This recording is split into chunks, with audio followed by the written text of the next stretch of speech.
A quiet day begins in a medieval town. Bread warms, bells wait, and the streets remember every step. Settle in, let the small sounds carry you to sleep. Before the sun climbs fully above the rooftops, the town square is already awake. Its cobbles are slick with night mist. Thin smoke curls from early fires. Somewhere a church bell tolls prime, its soft echo rolling over tiles and timber. In the hush between night and bustle, you can feel the bones of a medieval town, the web of streets all leading to this open heart, where trade, talk, and justice meet. The square is wide but uneven, edged by tall timber-framed houses whose upper stories lean forward as though curious. Beneath their shadow, stalls and carts stand ready. Some merchants arrived in dark bakers carrying warm loaves, the scent already drifting. Butchers sharpening knives with slow rasp. A cheesemonger setting wheels of pale and gold on plank table. Cloth merchants unroll bolts of wool dyed blue or madder red, their colors catching first light. Watermen clatter in with buckets from the town well. Washerwomen spread damp linen to air on ropes strung between posts. A boy scatters straw to soften ground for animals. Pigs squeal in pens near butchery corner. Geese mutter in wicker cages. An old woman arranges herbs in baskets. Sage, thyme, fennel, each tied with twine and damp to stay fresh. The air smells of yeast, smoke, wet stone, and faint spice. Guild apprentices appear soon after dawn, grey-cloaked and yawning. A tanner's boy shoulders heavy leather hides, blacksmith's lad wheels barrow of nails and ironware. From narrow alleys come coopers with barrels, potters with glazed jugs, candlemakers balancing trays of tallow dips. Each greets friends and rivals with nod or jest. Each knows where his master's pitch is laid. On one side of square stands market cross or simple stone pillar, symbol that trade here is lawful and blessed. Some towns add wooden shelter, a covered market hall where measures checked and oaths sworn. Close by rises town hall or Guildhall, sturdy in stone or timber, its bell to summon council or warn fire. Across square, the church lifts spire or tower, bells measuring morning hours. Together these buildings frame market's life. By mid-morning, carts rumble in from countryside. Farmers bring eggs, butter packed in cool moss, root vegetables, woven baskets. Millers trundle sacks of flour. Foresters bring faggots of firewood. Some peasants carry geese or rabbits alive, legs bound. They pay toll at gate or to market officer who measures and stamps with town seal. Each hopes for good price before competition crowds in. Bargaining begins early and lasts all day. Housewives pinch cabbages, weigh cheese with practiced hand. Merchants argue over bolt lengths. Children clutch coins for sweets or gingerbread. Bells mark hours, prices rise and fall with sun. Shouts mix with laughter, squeal of pigs, creak of carts. Dogs scavenge dropped scraps, cats stalk pigeons near grain stalls. Smells grow rich as cooking starts. Pie sellers set up small charcoal braziers. Hot meat and onion scent wafts. Honey cakes and spiced nuts lure children. Fishmongers cry wares, their stalls wet and glistening. Salt tang mixes with river damp. Alewives arrive with small casks, ladling cups to thirsty market-goers. Along edges of square, craftsmen work in open view. Cobblers fit shoes, tailors stitch hems, scribes offer letter writing to illiterate customers. It only bind, but make a living workshop under sky. Minstrels may play fiddle or sing for coin. Jugglers perform to gather crowd. Order matters. Town officials, beadles or sergeants patrol with staves, keeping lanes clear, measuring bread and ale to ensure fairness. The assize of bread and ale protects buyers, cheating bakers risk stocks. Fights sometimes spark when prices disputed or theft attempted. Watchmen step in swiftly. Stocks or pillory stand near, cross as reminder, sometimes already holding petty thief. Faith threads through commerce. Priests walk among stalls, blessing trade, or friars beg alms. At certain hours bells pause market chatter as many cross themselves and murmur prayer. On saints' feast days the square fills not only with merchants, but with pageants, banners, relics brought out to bless town and goods alike. Season shapes everything. Spring markets burst with greens, lambs, and early cloth shipments. Summer swells with grain, fruit, and pilgrims passing through. Autumn richest with harvest goods and long fairs. Winter quieter but busy near Christmas with candles, fish, dried fruits, and gifts. Weather sets tone too. Muddy chaos in rain, cheerful dust in sun, sudden hush when snowflakes fall. Behind stalls lie networks of power. Guilds control who may sell and at what price. Apprentices hope for promotion. Merchants guard secrets of dye or trade routes. Town council levies taxes. Lord or bishop may claim share. Deals struck quietly at ale benches shape next season's market and even local politics. Yet for ordinary folk, the square is heartbeat of social life. Friends meet, lovers glimpse each other across baskets of apples, children chase chickens, gossip flows faster than goods, who wed, who quarreled, which harvest failed, what rumors from court or war. News outruns messengers here, carried in every bargain. By late afternoon, trade slows. Farmers count coins and begin home empty baskets swing from arms. Craftsmen pack tools, street sweepers shovel scraps to pigs. Shadows lengthen across cobbles, bell towers gild with sunset. A final round of bread or pie sold to latecomers, a last mug of ale drained. Evening brings change. Stalls close, but square does not sleep. Young folk linger, singing or playing games. Children kick rag balls. Older men smoke and talk. Watchmen light lanterns on posts or carry through lanes. Dogs roam sniffing leftover bones. Sometimes council meets in hall, its windows glowing.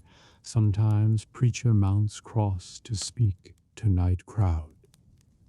As dark deepens, doors shutter, lights glow behind shutters, the once busy heart quiets except for patrolling watch and distant bell marking curfew. Tomorrow it will wake again, just as lively, tying farm to city, merchant to peasant, news to ear, and bread to hungry hand. So when you think of medieval towns, imagine first the square at dawn, mist lifting, stalls rising, smells and cries weaving a living web of trade and talk. It is the soul of civic life, humble, noisy, full of hope, where centuries of buying, selling, and meeting began each day. In every medieval settlement, large or small, one smell told of comfort and daily life more than any other: the warm, nutty scent of fresh bread. It drifted across lanes and fields each morning, rising from the village bakehouse, a humble but vital heart where grain became food and neighbors met before the day's work began. Many cottages had small hearths, but few could afford the wood or skill to bake well. Most relied on the communal oven, tended by a baker who knew fire as well as any smith knew iron. Often the bakehouse stood near green or market, a sturdy building of stone or brick to withstand heat. Its great oven, dome-shaped and deep, was built of clay or brick, heated first with blazing logs until walls glowed and embers turned white. Then coals were swept aside, and dough slid into shimmering heat on long-handled peel. Before dawn, the baker was awake. He fed the fire, judging temperature by hand and eye. A sprinkle of flour that browned just so told him oven ready. Around him waited troughs of dough, coarse rye or barley for poor, wheat if harvest was kind or family wealthy. Dough was heavy, dark with bran, sometimes flavored with herbs, onion, or bits of lard. He kneaded with strong arms, sweat mixing with flour dust, and shaped loaves marked by small cuts or family signs. Villagers arrived early, baskets on hips, each with lump of dough mixed at home. Some women came still yawning, babies bundled against chill.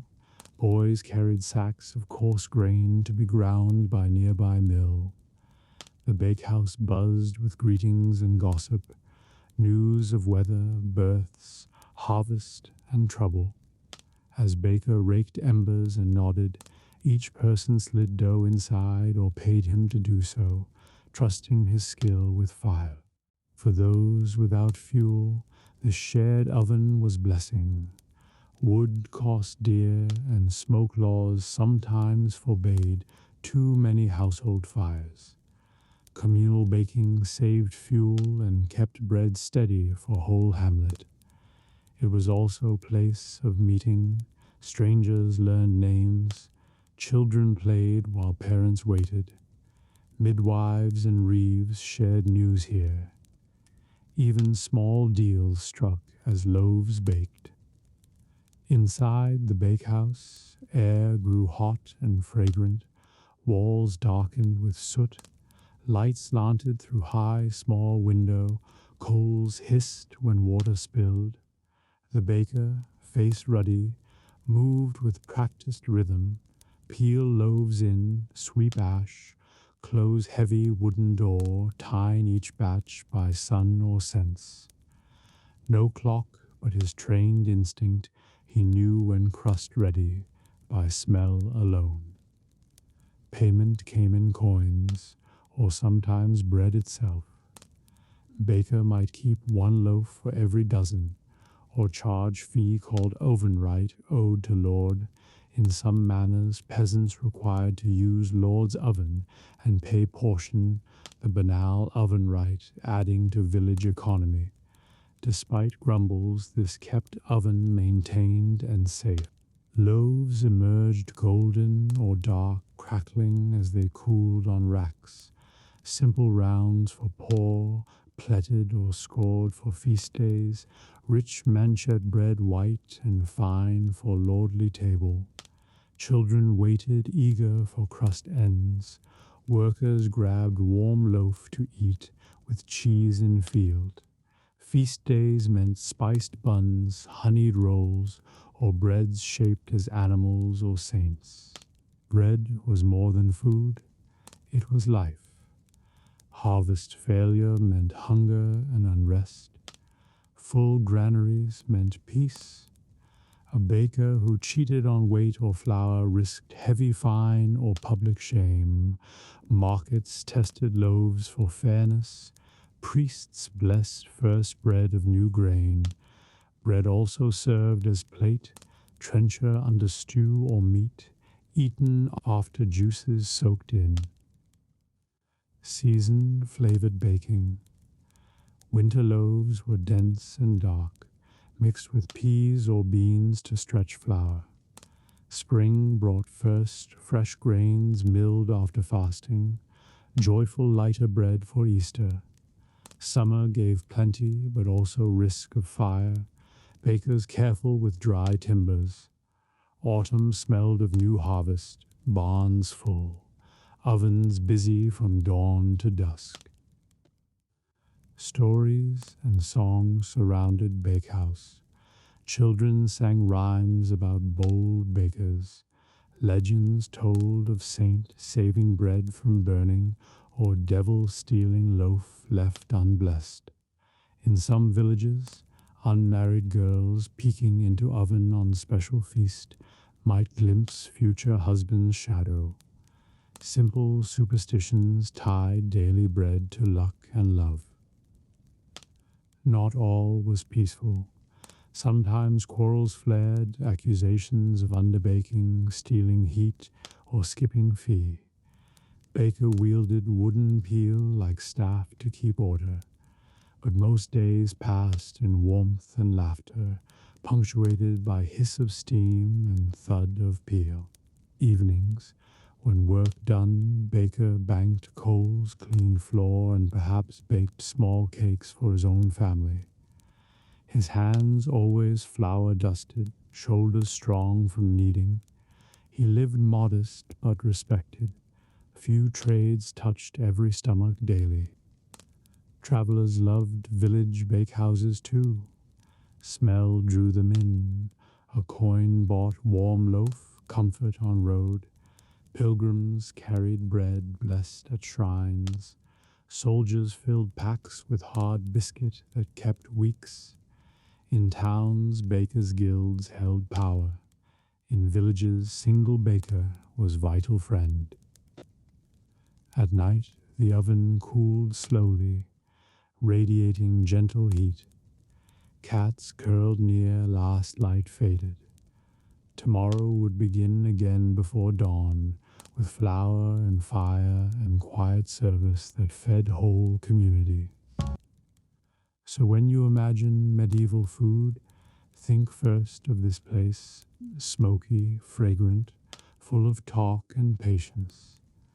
The village bakehouse kept hunger at bay and hearts connected, loaf by loaf, day after long day.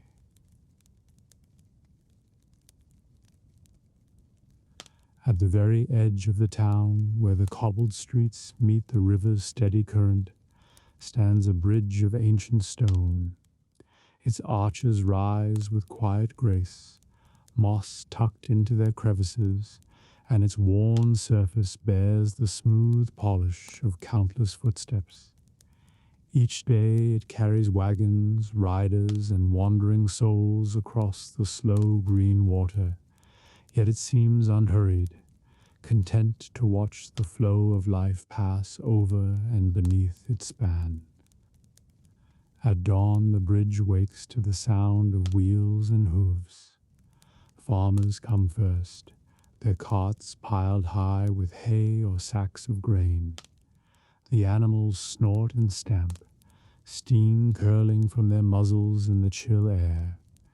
Ferrymen, idle now, lean against their poles and watch with mild envy, for when the water runs low and calm, the bridge takes most of their trade. Still, some travelers prefer a quiet float and will seek them out later. From the town side, guards in half-polished mail take their post by a small gatehouse. They nod to familiar faces and inspect strangers with calm but watchful eyes. A toll is collected from merchants carrying goods for sale, small coins dropped into a wooden box, noted by a scribe who sits at a desk just inside the shelter. Most pay without complaint, though now and then a grumble rises and is swiftly silenced by a glance from the taller guard.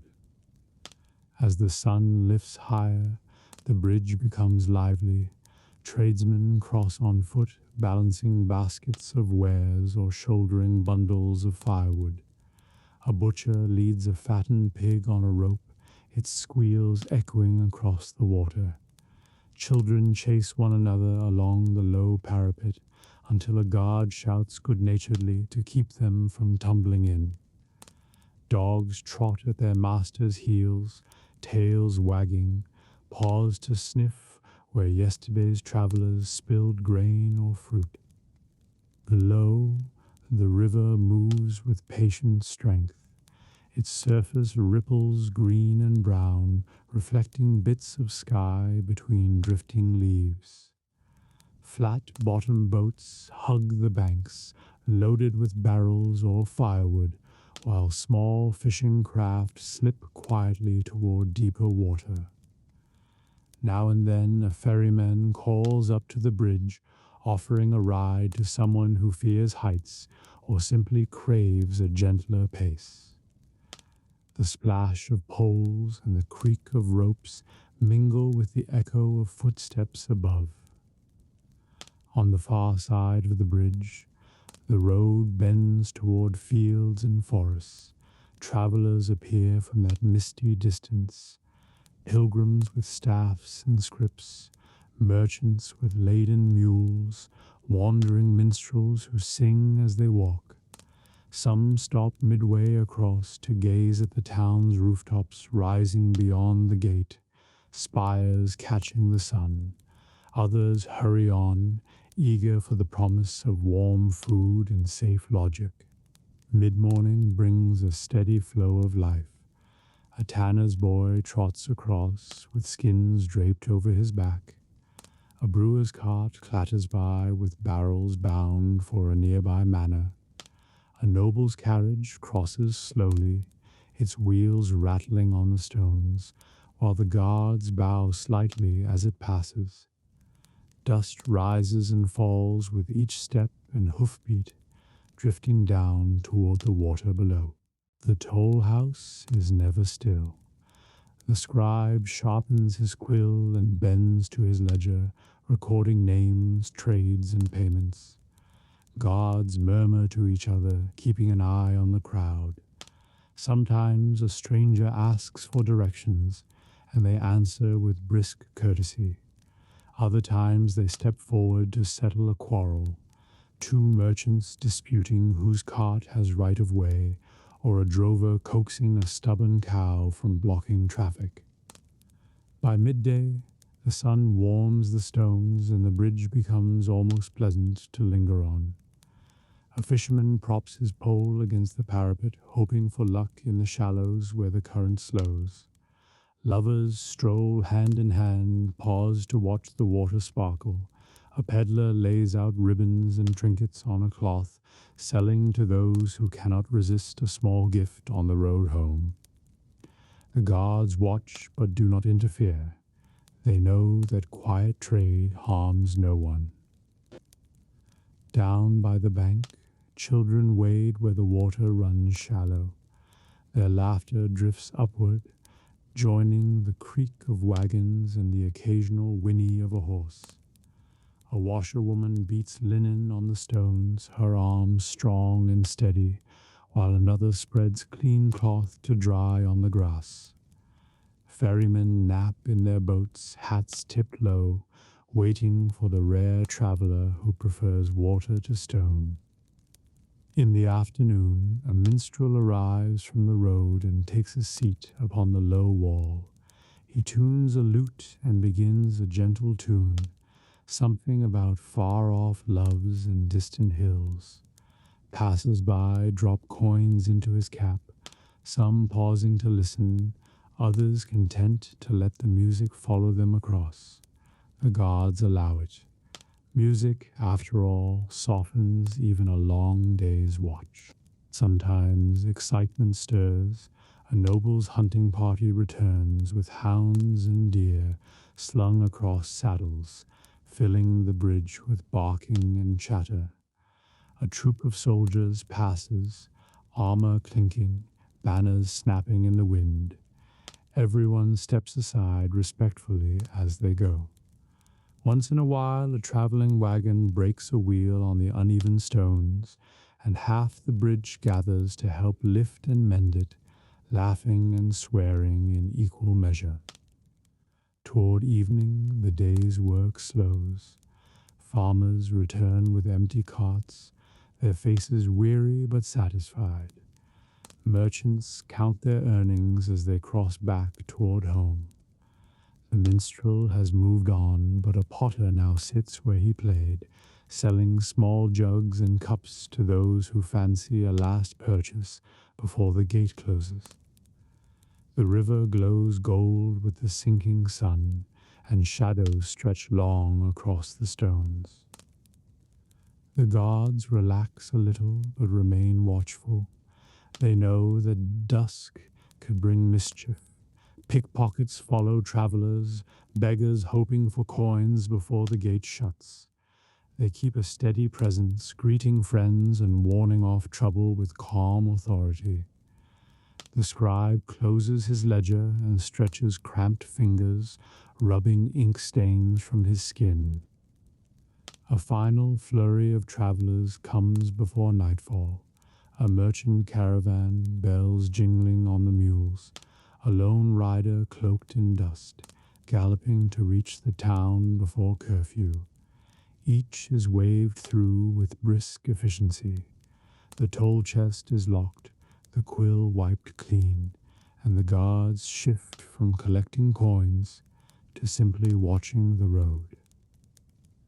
When the bell in the distant square tolls the hour, the gatekeeper steps forward and calls the last warning. The great wooden doors are drawn slowly shut, their iron bands creaking as they meet. The bridge grows quieter at once. Only the river remains lively, whispering under the arches as it has for centuries. Night deepens.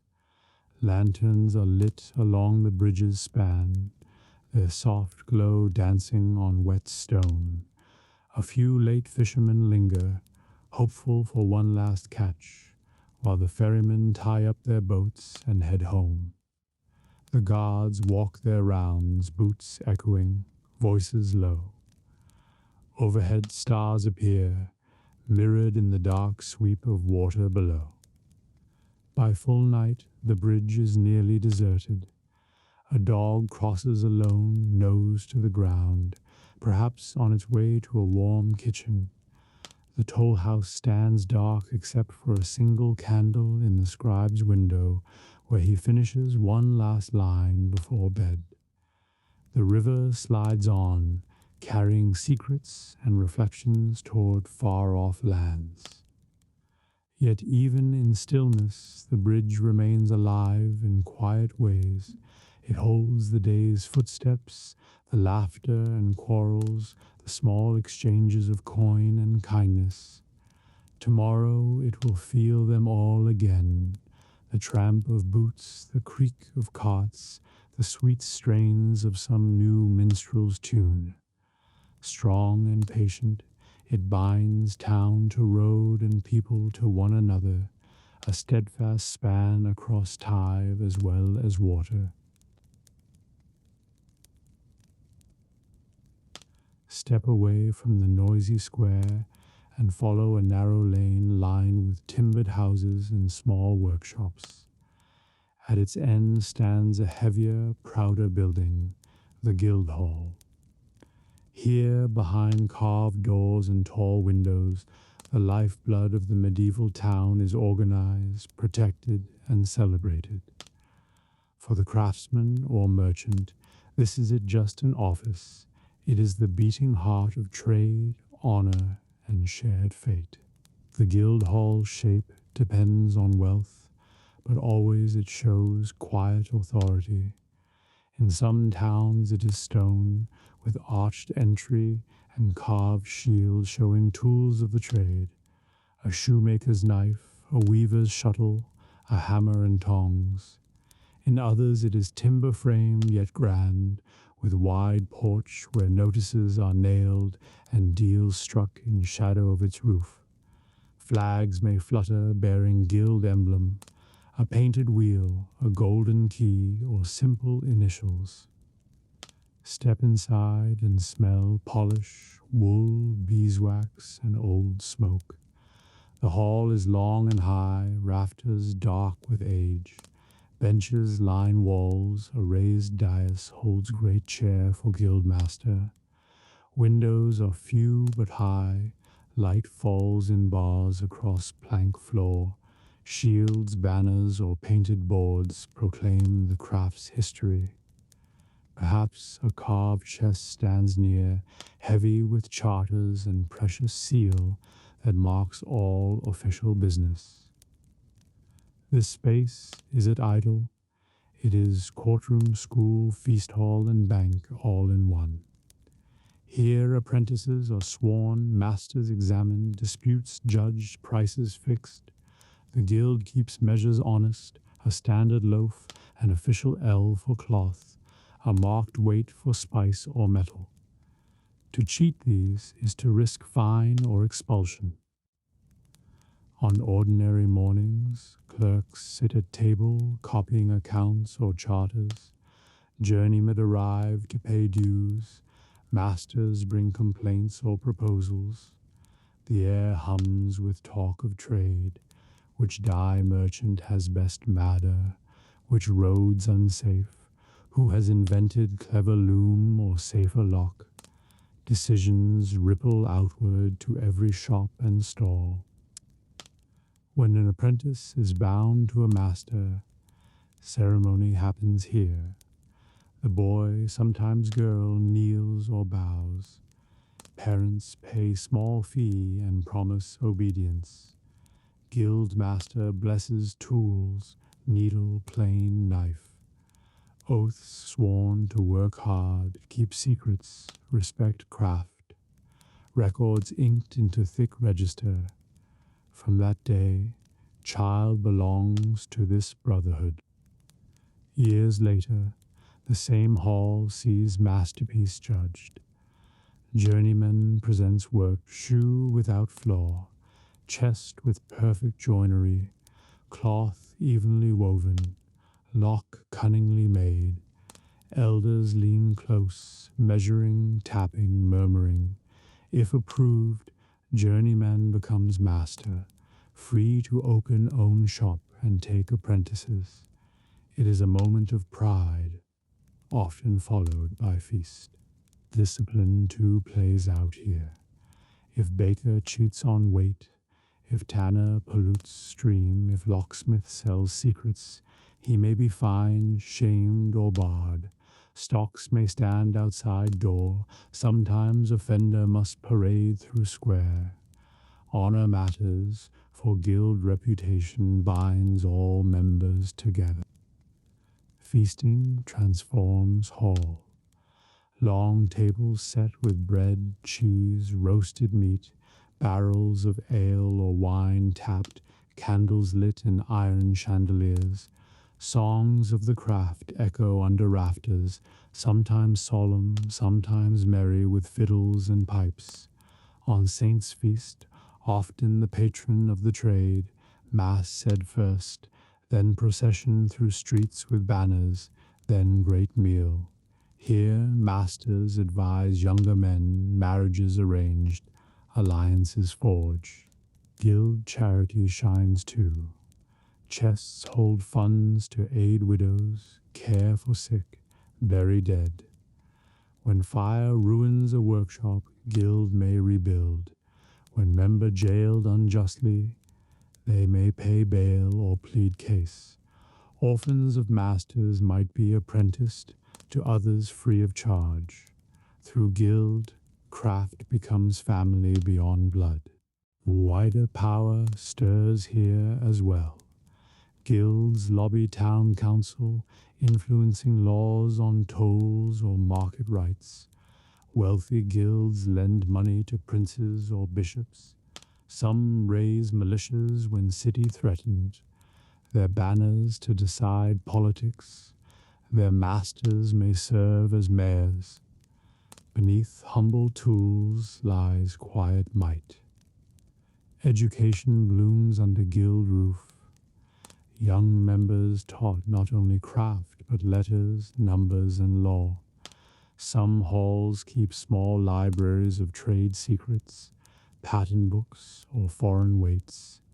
Travelers returning from fairs share tales of distant fashion and invention, widening every year's horizon. The Guildhall is also a sanctuary of pride, tools polished and displayed, great seals guarded, charters treasured as proof of rights won against lords or kings. Here artisans remember they are not serfs but skilled men and women whose labor shapes town's wealth. Festivals parade this pride with banners and embroidered hoods, each trade marching behind its master to church and back, drums and trumpets sounding. At night, the hall grows quiet but not lifeless. Lamps burn low while clerks tally accounts, watchmen pace outside. Sometimes secret council meets to plan price rises or defend against rival guild. Sometimes a poor craftsman sleeps by fire after long journey, safe under Brotherhood's roof. When you think of medieval city, think not only of Lord's castle or Bishop's palace, but of this guild hall, sturdy, busy, proud. Here ordinary hands found strength in unity, here craft became power. Here a town's very identity was forged, one oath, one masterpiece, one shared meal at a dime. At the center of the town, where streets draw toward one another like threads to a spindle, rises the church tower. Its stone is old and weather-mellowed, patched here and there with newer blocks that shine a paler gray. In morning light, the tower looks almost gentle, but up close, it is a thing of strength.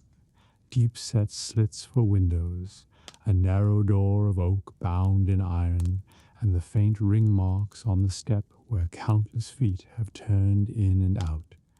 At its crown, shuttered arches hold the dark mouths of bells that have spoken to the town for longer than anyone living can remember.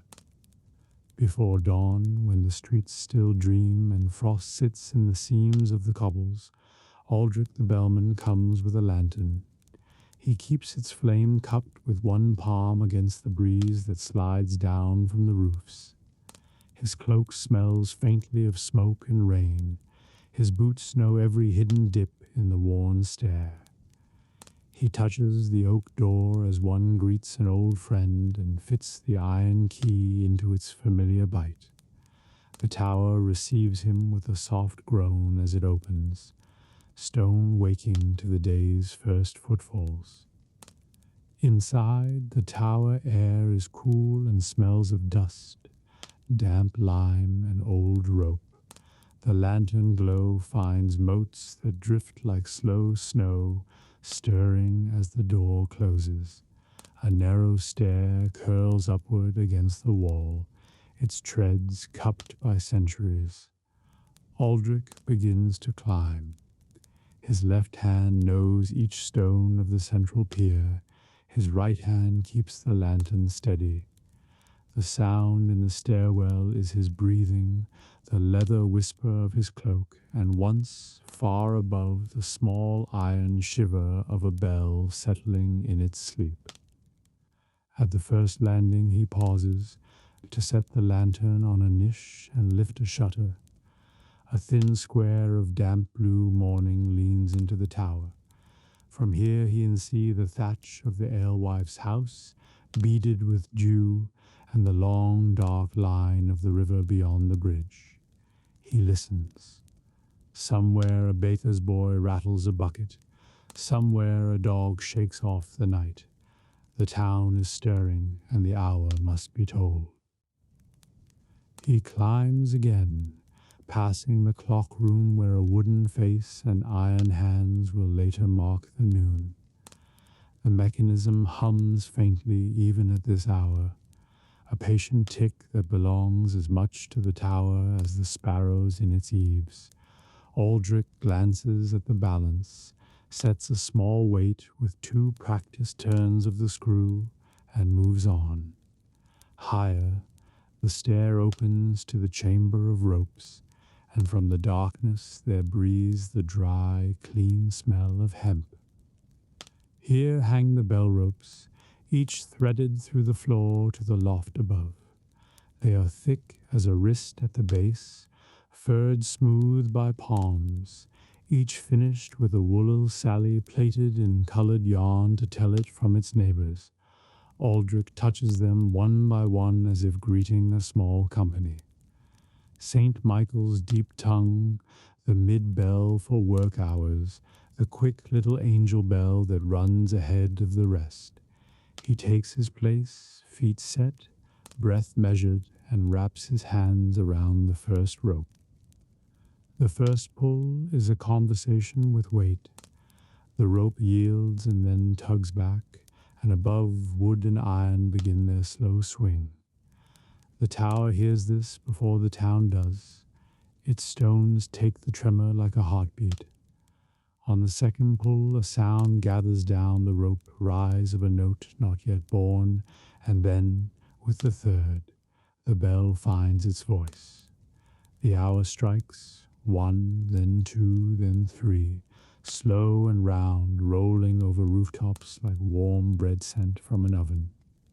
Bells speak in more than numbers. Aldrich knows the measure for feast days, the urgency for fire, the long sorrow for a funeral when every stroke falls with the weight of a name. He knows the merry peal for a wedding when all the ropes are given to willing hands and the chamber shakes with joy. But the dawn hour is a simple speech. Be steady, be ready, take up the work the day brings. The bell's sound travels down lanes, along the river, and out across plowland just greening under the sky.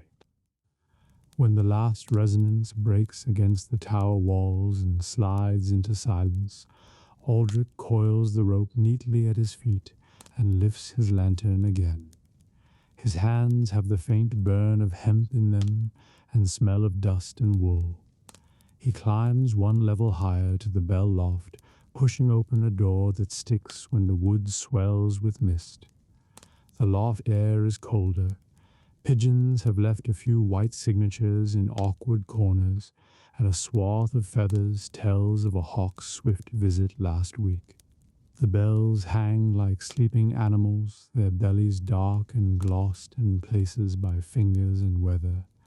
Aldrich runs a hand along the lip of the great bell and feels the shallow nicks of long ago repairs the low seam where the founder's skill turned molten metal into voice.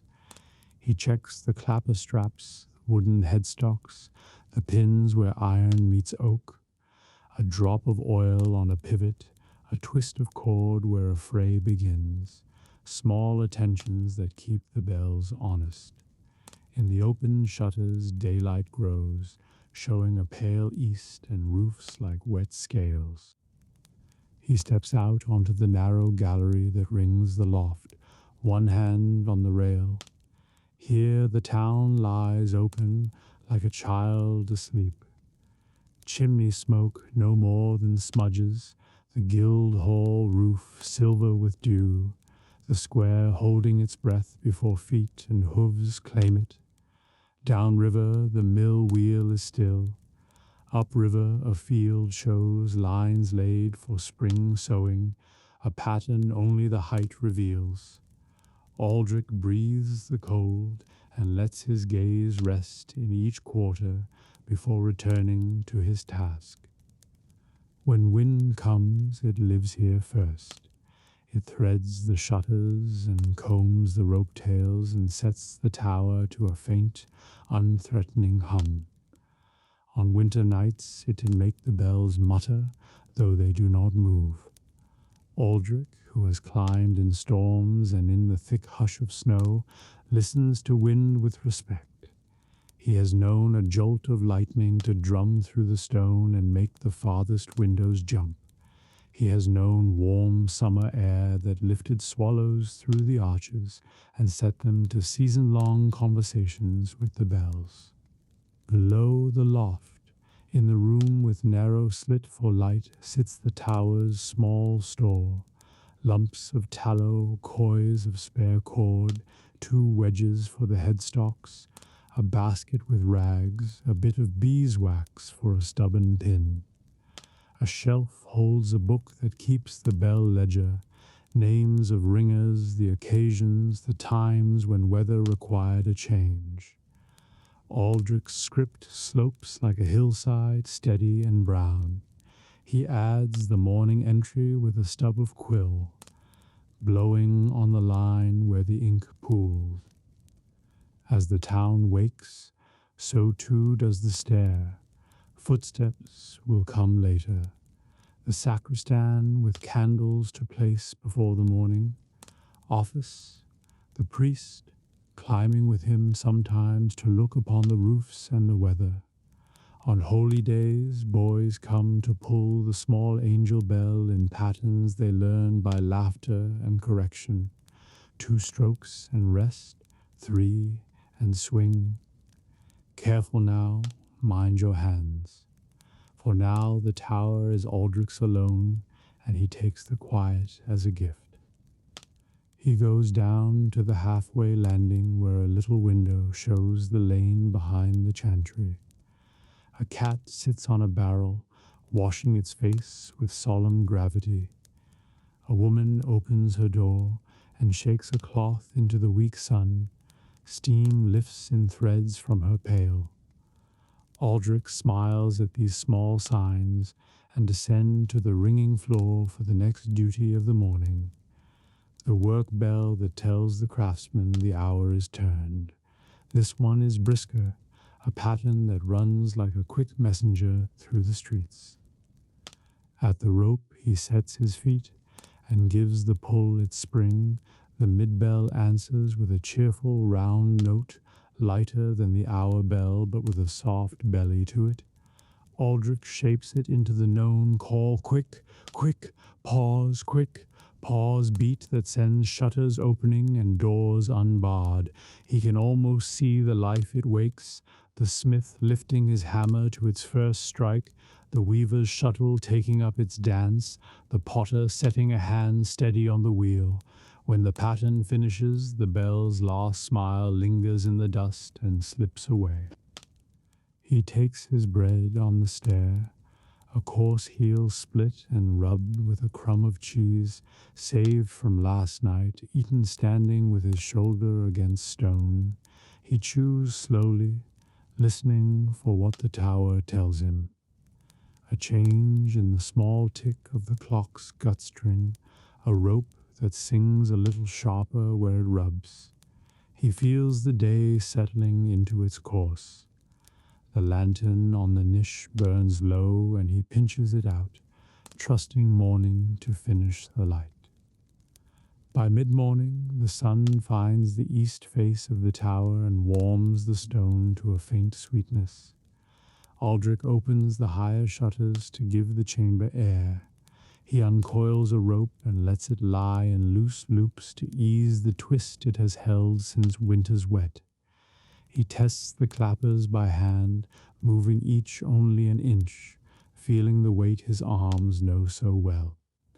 A lark, a mad fool of a creature, wheels up from the square to peep at the strange dark mouths and then skirls away, leaving a feather caught on a splinter of rail.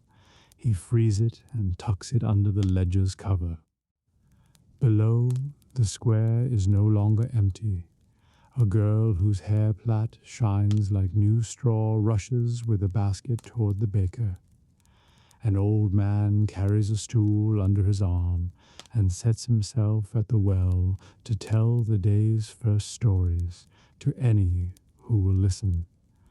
A pair of merchants measure each other with eyes polite and cold. Aldrich, who has never been much for bargaining, feels grateful for a life where the day's measure is made in sound. When noon comes, it comes with promise of meat steaming in kitchens and of rest. Aldrich takes the great rope of St. Michael once more. He draws breath and gives the bell its 12. Between each stroke he lets the sound finish its travel, counting in the slow space where the town breathes. In far streets, people lift their heads to hear how far the hour has gone. In the fields, men stand straight and look toward the tower, though they cannot see it.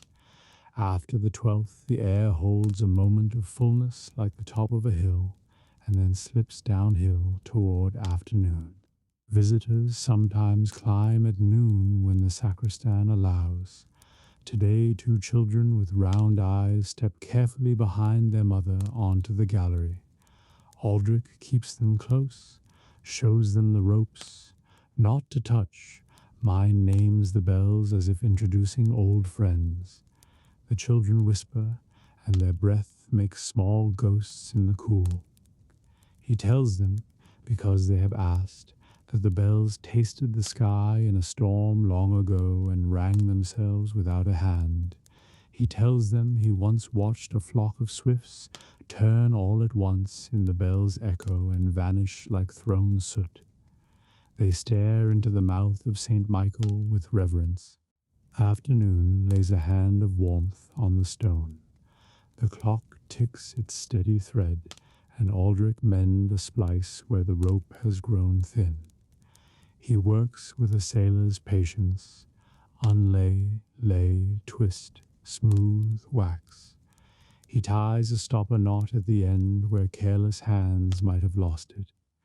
He oils a pinion in the clock with a drop barely visible, then wipes away the extra, because too much kindness can be its own harm. He rests with his back to the pier, and lets the tower's faint hum climb into his bones. If rain comes, he will close the shutters and the world will go soft and near. If wind comes, he will listen to the whale song in the arches and remember the winter of deep snows, when he had to climb every hour to knock ice from the bell's lips. Today is temperate. The sparrows peck at lime crumbs by the sill and scold him as if the tower were theirs. Aldrich's mouth remembers a psalm, and he hums a line without thinking, and the tower takes the tune and holds it like a secret. Late in the day, a small procession below catches his eye. A bier with a single white cloth, 2 candles, 4 slow men. The priest's voice carries only as far as the square's edge, but Aldrich knows the shape of those words.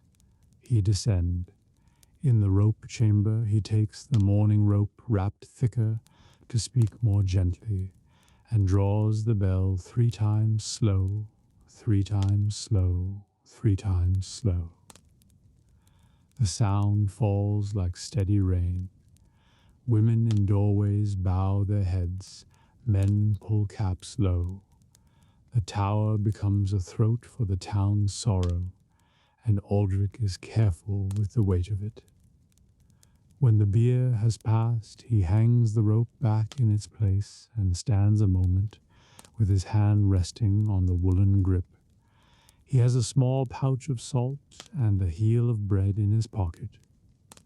He eats, thinking of evenings when grief recedes to the edges of rooms, but never quite leaves.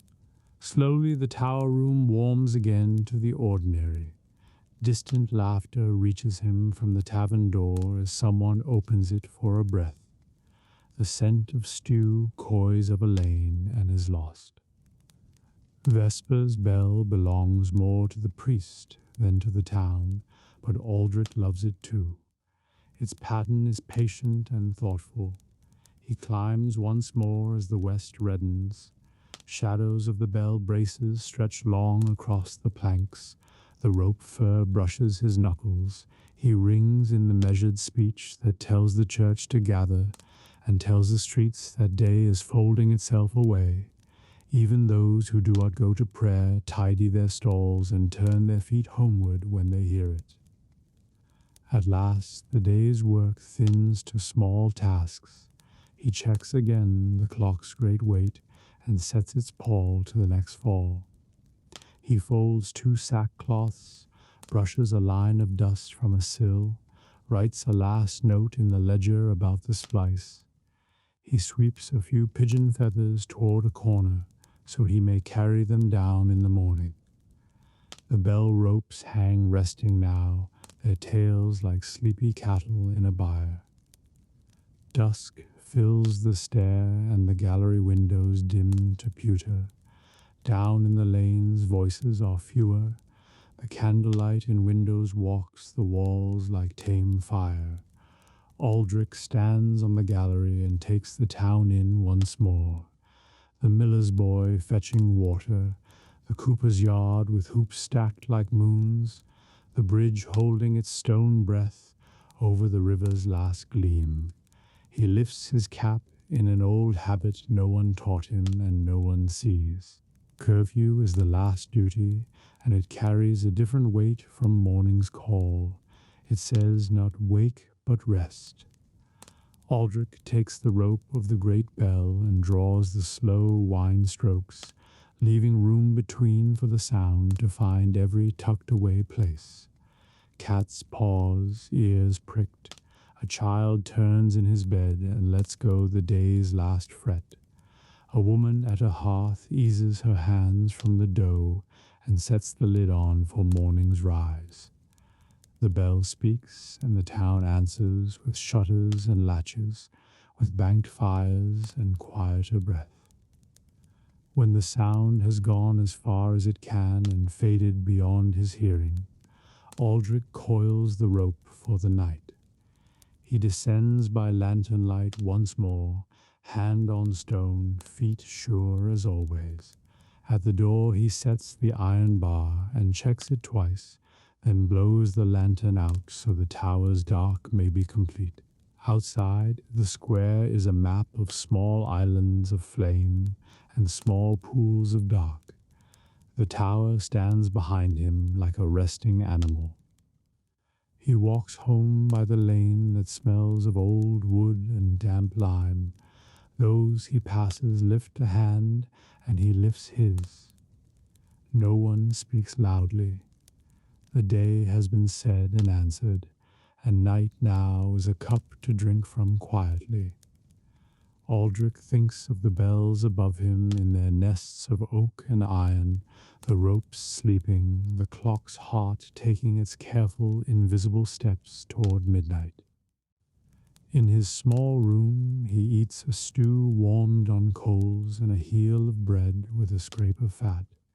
He washes his hands in a bowl and looks at the faint red burns the rope left in his palms, the little hairs of hemp caught like yellow threads. He rubs a smear of beeswax into the skin, and it eases. He lies down, hearing in the bone of his head the memory of the day's notes strung like beads. Dawn, work, noon, sorrow, prayer, rest. When sleep takes him, it is with the sense of height and air and the steady companionship of stone. The tower holds the town and is held by it in return. Tomorrow, Aldrich will wake and climb, and the bells will speak again as they always have, voices of metal and wood and wind carrying through lanes, across water and into fields, telling of I and of belonging. For now the night closes around the tower and the town alike, and all things are measured by the slow, kind silence between the strokes. Before sunrise, when roosters still doze and only a thin silver mist hangs across the fields, one sound sometimes stirs first, the hollow sigh of a leather bellows. It comes from a low stone workshop near the crossroads, where a faint orange glow leaks between shutters. This is the village forge, a place of warmth and metal, of sweat and steady rhythm.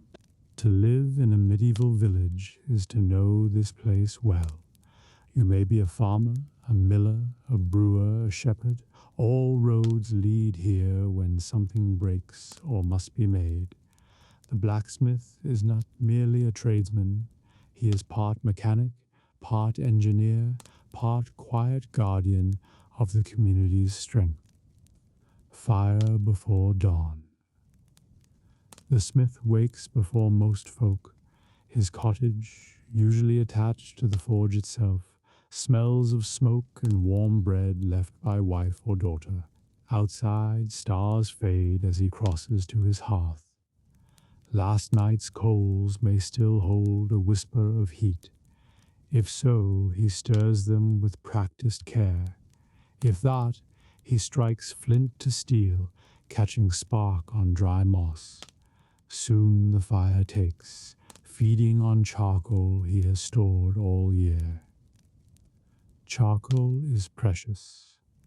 In spring and autumn, woodcutters burn oak and beech in slow, smothered piles to create it, a smoky labor the smith often oversees.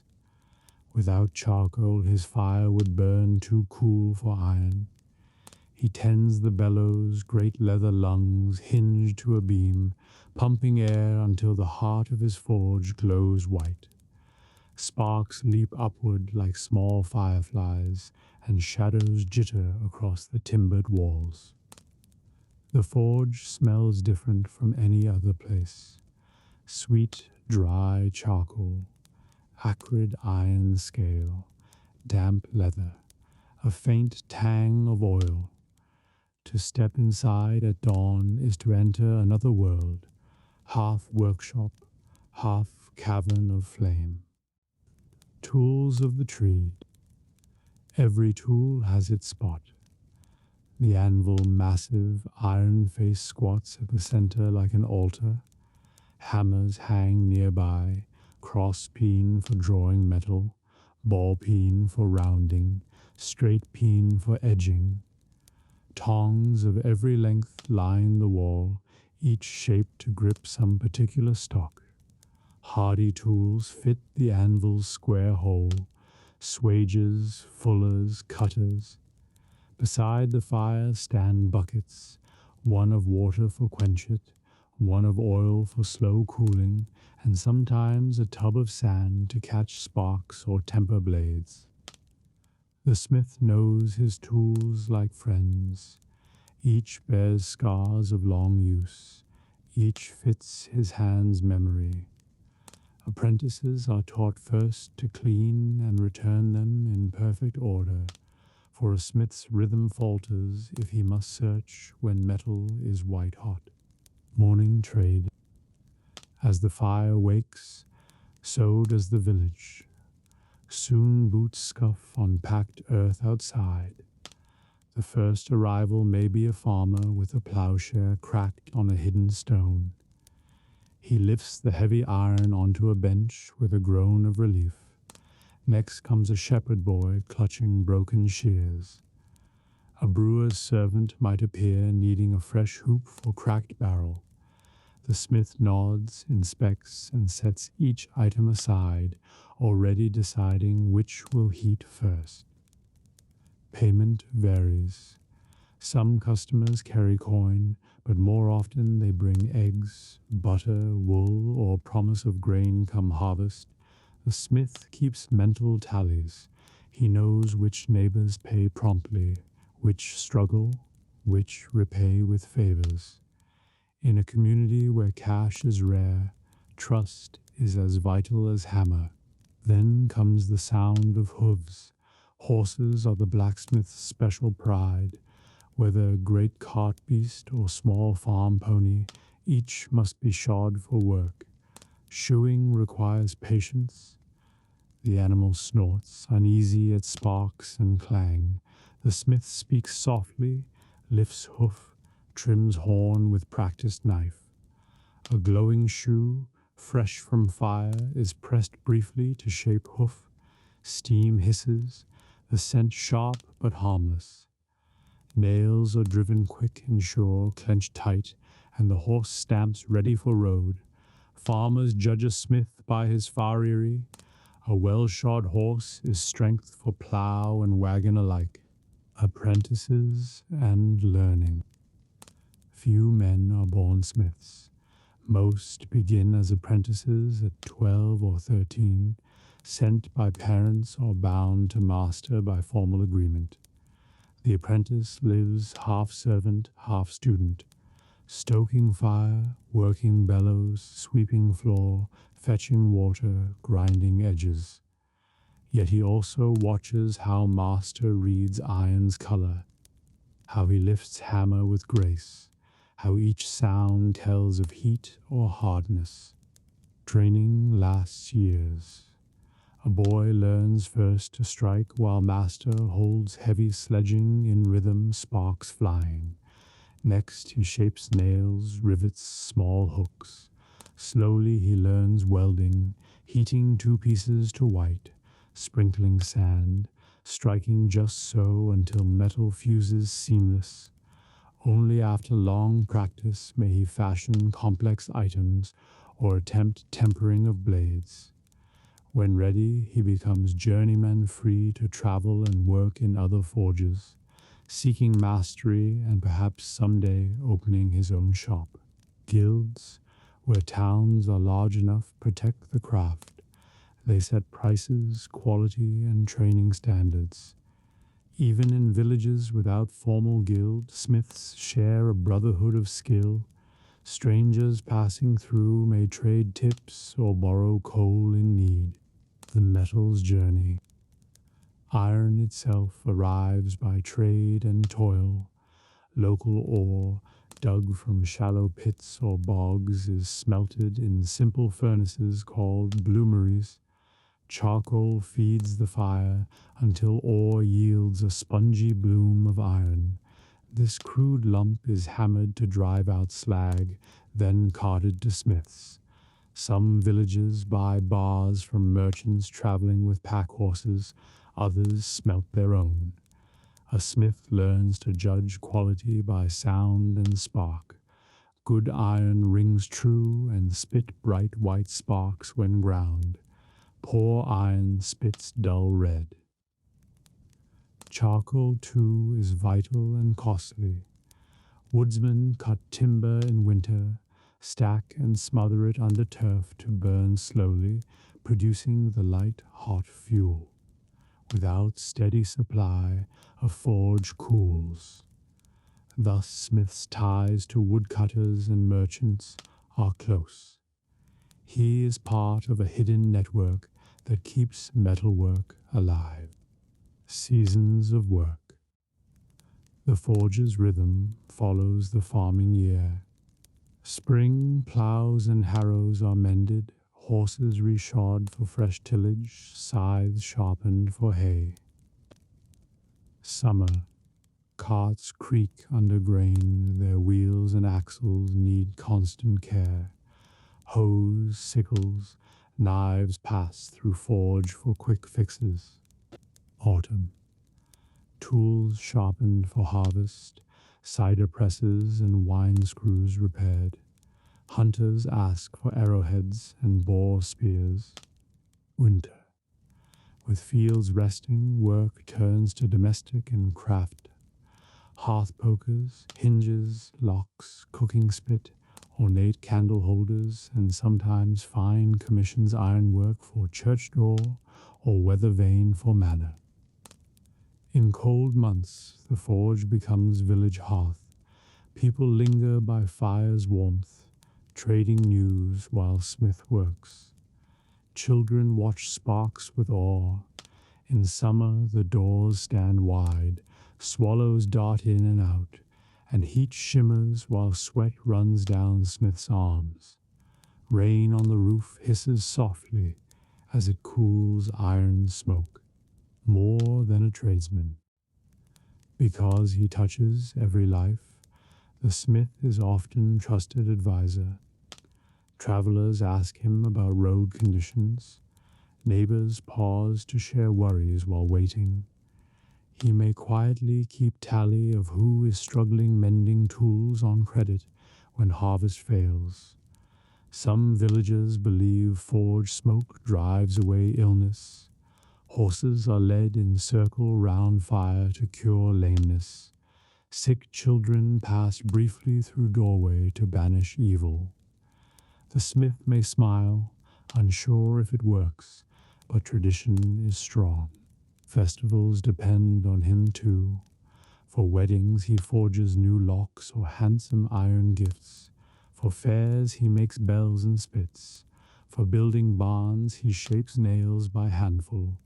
When church needs new bell frame or weathercock, he is called. In a world without mass production, his skill is the difference between want and plenty. Stories by the anvil. Every forge gathers stories. Farmers arrive cursing rocks that broke a plow.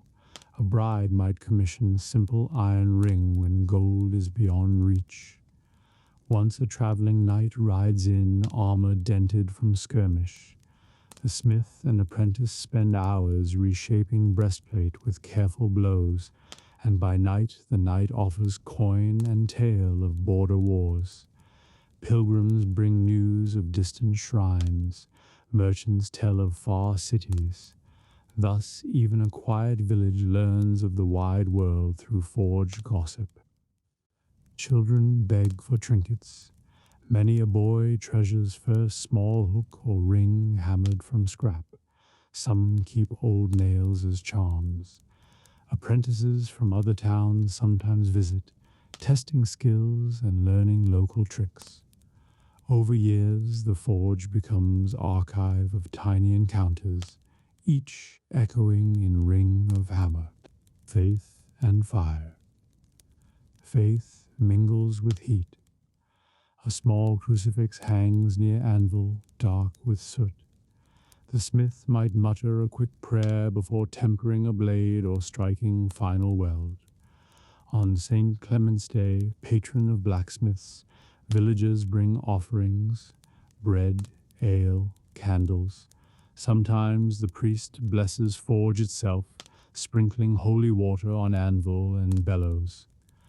Few crafts feel as close to mystery as shaping earth's stone with fire into tools that plow, build, and defend. Evening quiet. At day's end, the forge glows softer.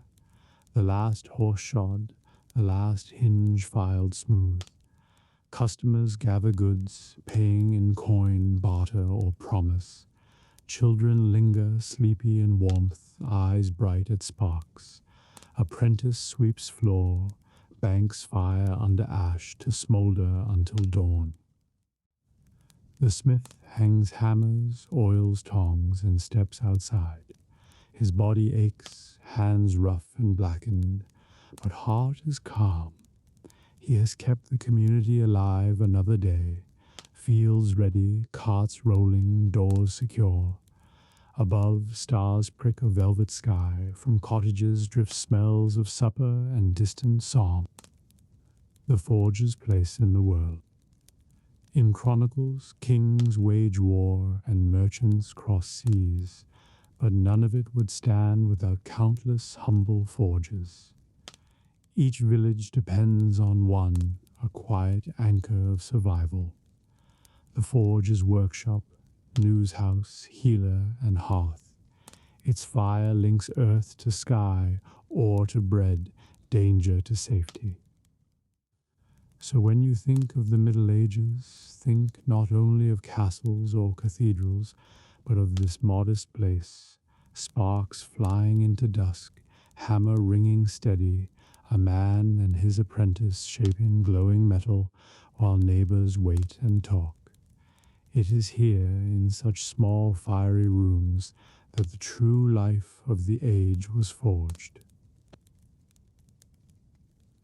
At the edge of a rising hill where stone walls meet the sky, there is always a threshold, the place where road becomes fortress.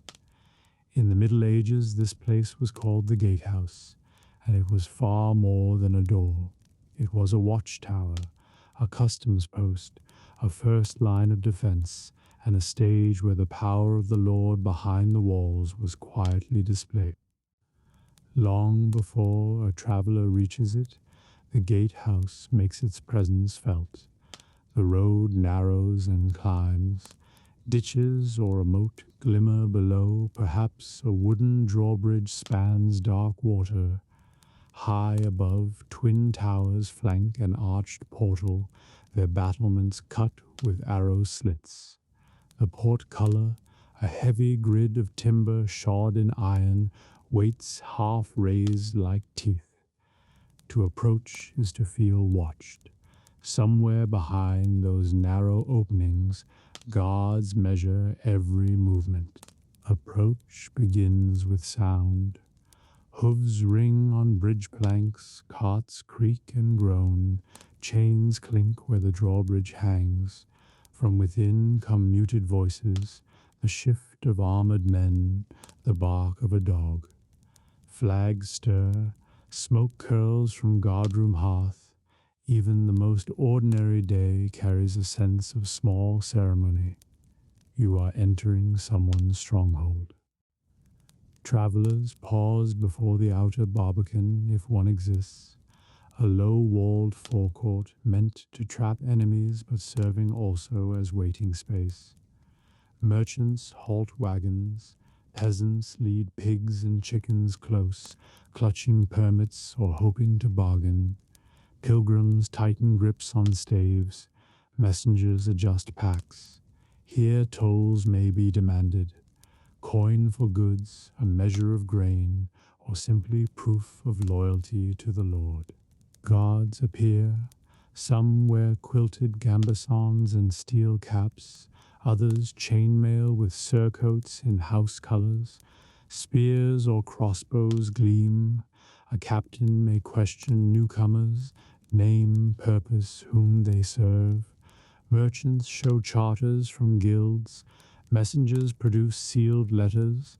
Pilgrims sometimes rely on badges and prayers. Suspicion rises if answers falter, a shout to bring more men from within. Yet most days end with nod and wave through. Trade feeds castle as much as it protects it. The gatehouse itself is more complex than it first seems. Above the main arch, floors of stone or heavy timber hold guard rooms. Arrow loops allow defenders to rain bolts or arrows down if trouble stirs. Murder holes pierce the roof of passage, ready for stones, boiling water, or hot sand in siege. Thick double doors close behind the iron portcullis, turning the passage into a trap. Yet when peace reigns, these fearsome features fade into background of daily life. Inside, a fire crackles where off-duty guards warm themselves. Benches line walls, racks hold spears and halberds. A small table bears ledgers, lists of tolls and visitors. The smell is of smoke, leather, and metal polish, mixed with faint damp of stone. Dogs doze until strangers stir them to barking. Sometimes a small shrine sits in corner St. George or Michael, guarding soldiers who watch the gate. Life here follows rhythm of traffic. At dawn, the portcullis is winched up with groan and clatter. Drawbridge chains rattle. Farmers from outlying manors bring grain or eggs to sell. Servants return from fields with carts of firewood. Traders from distant towns arrive with cloth, salt, or wine, hopeful for sale inside walls. Messengers gallop through, splashed with mud. Children press close to see strangers. Dogs weave underfoot until shooed away. Ceremony accompanies important arrivals. When a noble guest approaches, Trumpets may sound, guards snap to attention, captain rides forward, and the drawbridge lowers with deliberate grace. Banners wave, grooms hurry to stables, servants to kitchen. The Gatehouse becomes theatre, displaying the Lord's wealth and order. The visitor passes under carved coats of arms and into courtyard lined with curious faces. Yet ordinary days define the Gatehouse more than pageantry. Guards stamp cold feet in winter, chat softly in summer heat, sharpen weapons, dice to pastime. Apprentices sweep and oil chains. A blacksmith may appear to fix hinge or ring. Dogs patrol yard, noses to ground. Travelers bring gossip. A new tax upriver, war rumors, strange weather. The Gatehouse listens and quietly feeds news inward. Defense drills punctuate routine. Horn blasts, portcullis slams down, archers take posts. It may be only practice, but adrenaline spikes. Young guards learn to drop chains smoothly, to aim from arrow loops, to pour stones from parapet. In real danger, bandit, raiders revolt. This calm threshold becomes deadly funnel where few can pass alive. Season changes color the place. In spring, mud splashes wagons and guards grumble about wet boots.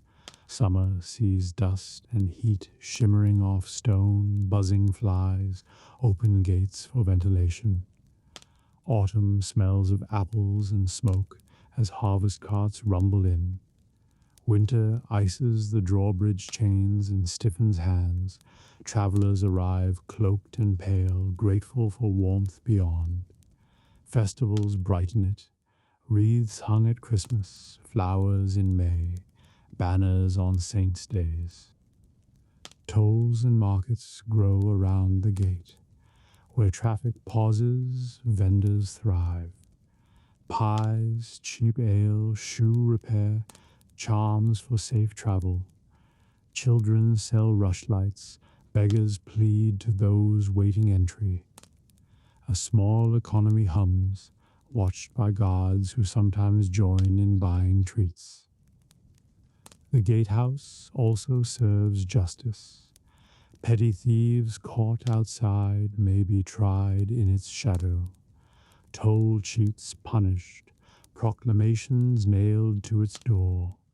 Sometimes a condemned man hangs mere, grim warning to rogues.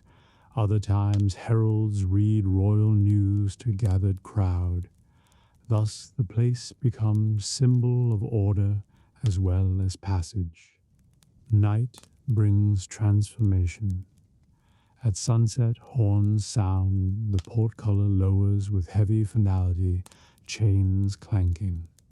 Doors close, locks turn. Latecomers may plead for entry and be refused unless they pay or know someone inside. Torches flare on walls, guards pace in measured beat. Beyond, road fades into dark woods where danger waits.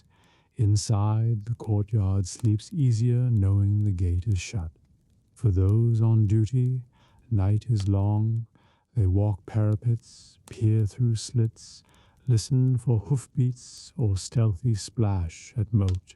Fires are banked, hands warmed, dice cast quietly to fight boredom. An owl hoots, river murmurs under bridge. Somewhere a wolf howls and is answered by dogs. The watch endures till dawn horn sounds and gates creak open again. The Gatehouse stands as both welcome and warning. It says, "You may enter if you come in peace and pay your due, but cross this lord at peril." It shelters merchants and pilgrims, yet crush invaders. It is a blend of engineering, ritual, and daily work, the living edge of castle life.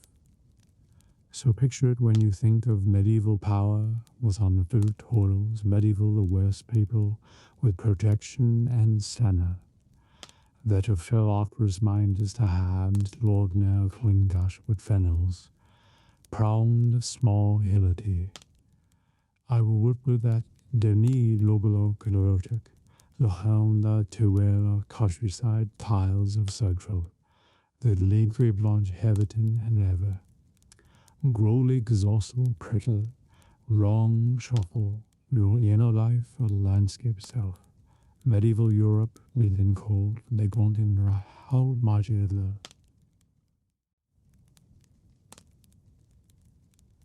where the long trade road finally meets the sea, the town gathers itself into a busy crescent around the harbour. Cobbled streets run down to the water, flanked by warehouses, taverns, and the tall masts of ships at anchor. Salt and tar scent the air. Seagulls wheel and cry, and the steady slap of waves against pilings keeps time for all who work along the quay. Here road and sea join hands, sending merchants, sailors, and wanderers out into the wide world or bringing them safely home. At first light, the quay is almost quiet. Fog drapes the masts and muffles the creak of ropes. A few figures move among shadowed barrels and coiled lines, watchmen making rounds, an early fisherman checking nets, a boy sweeping the boards clear of night's debris. Lanterns swing faintly, their light soft on damp wood. The tide is low, revealing green-streaked stone steps leading to the water. One of the first to arrive is Dame Cecile, keeper of the harbour records. She is a brisk, capable woman with grey hair bound in a scarf. A ledger is tucked under her arm and keys jangle at her belt. She unlocks the counting house, lights a lamp, and sets out quills and sand. By noon she will have tallied cargoes of wool, salt, and wine, but for now she sips warm ale and watches the mist. Soon the harbour begins to stir. Carters arrive with horses steaming in the cool air, wagons laden with goods, bales of cloth, sacks of grain, casks of beer. They rumble to the edge of the quay, where dockmen in rough tunics stand ready. From the sea the first ships glide in, oars dipping, sails slack as the tide carries them home. Their crews shout to one another in voices hoarse from night watch. Seagulls swoop low, crying for scraps. The first ship to berth this morning is a coastal trader, low and broad, carrying barrels of salt fish and smoked eels. Dockmen catch its lines and haul it snug against the timbers. Planks are thrown down, boots thump. A tall man with sea-brown skin jumps ashore to speak with Cecile about fees and cargo tallies. Her quill scratches, and coins clink into the harbour chest. Another vessel follows a merchant cog from far up river, heavy with wool and spices. Its crew works silently, weary, but pleased to see home again. As bales are unloaded, the smells of pepper and cinnamon mingle with the salt air. Carters hurry to claim loads bound for inland fares. One stops to warm hands at a brazier where a dockside cook sells hot broth. By mid-morning, the Quay is alive. Sailors coil ropes and sing low work songs. Merchants argue prices. Children dart underfoot chasing gulls. A blacksmith's hammer rings from a nearby shed where anchors are mended and chain repaired. A cooper rolls empty barrels toward a waiting ship. Smoke from tavern chimneys curls upward, promising fried fish and mugs of ale for those who've labored since dawn. Amid the bustle, Small human moments play out. A young sailor leaps ashore and hugs his waiting mother. A merchant greets an old friend just arrived from distant ports. Their laughter rings above the din. A priest blesses a vessel about to sail, sprinkling salt water and murmuring prayers for fair winds. Travelers disembark with stiff legs, grateful to feel solid ground and eager for the road beyond. At the far end of the quay stands a tavern called the Gull's Rest. Its door is already open, and a stout woman with red cheeks ladles out early bowls of fish stew. Sailors crowd in for breakfast. Carters lean on the bar for a quick mug. The air inside is warm and smoky, full of stories. Over the cracker of the hearth come voices telling of storms, pirates, lucky bargains, and homecomings sweet after long months away. Along the water edge, small workshops thrive. Net menders sit on low stools, fingers flashing as they repair torn mesh. A sailmaker's shed smells of canvas and wax. Inside, long bolts of cloth are stretched and stitched with heavy needles. Rope makers twist and coil hemp into lines strong enough to hold a ship steady against any gale. Each craft hums with quiet skill, unnoticed but vital. Midday brings the tide turning and new ships coming in.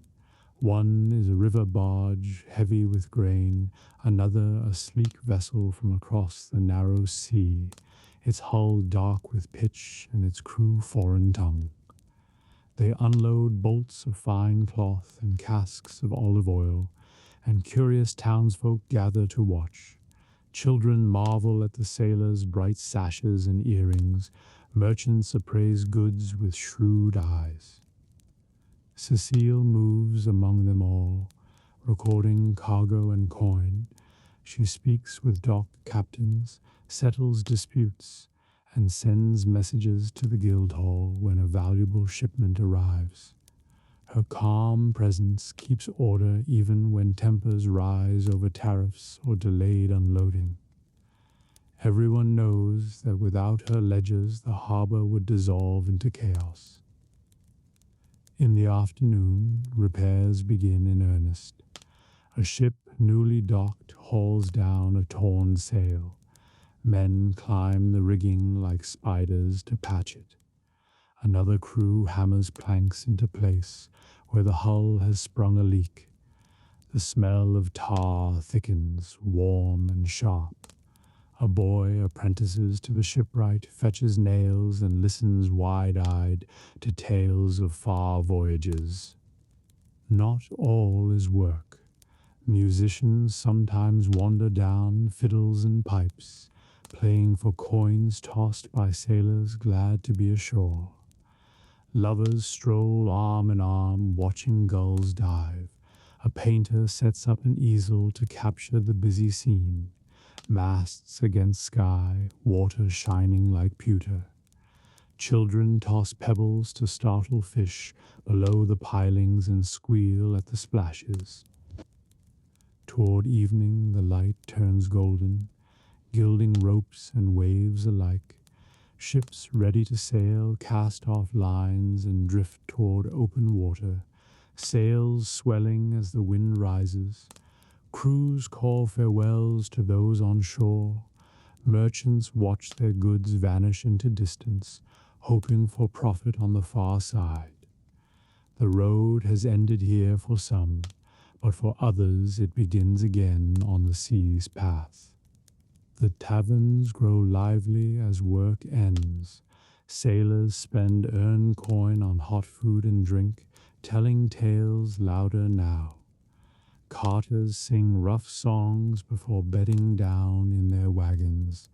Merchants gather in corners to strike quiet bargains for tomorrow's loads.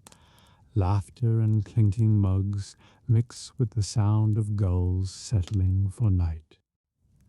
As dusk falls, the quay empties slowly. Dockmen coil the last ropes. Workshops shutter their doors. The tide laps softly against stones darkened with centuries of trade. Cecile closes the counting house, ledgers balanced, and walks home through streets smelling of tar, smoke, and distant cooking. Behind her, lanterns bloom along the quay, their light dancing on water. Night deepens. Only a few figures move now. A watchman with a lantern, a fisherman preparing to set out early, a solitary sailor staring seaward.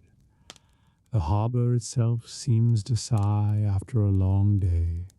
Ropes creak, water slaps, a gull cries once before sleep. Ships at anchor rock gently, their rigging whispering to the wind. The road that brought so many here lies silent under the stars, but its work is done.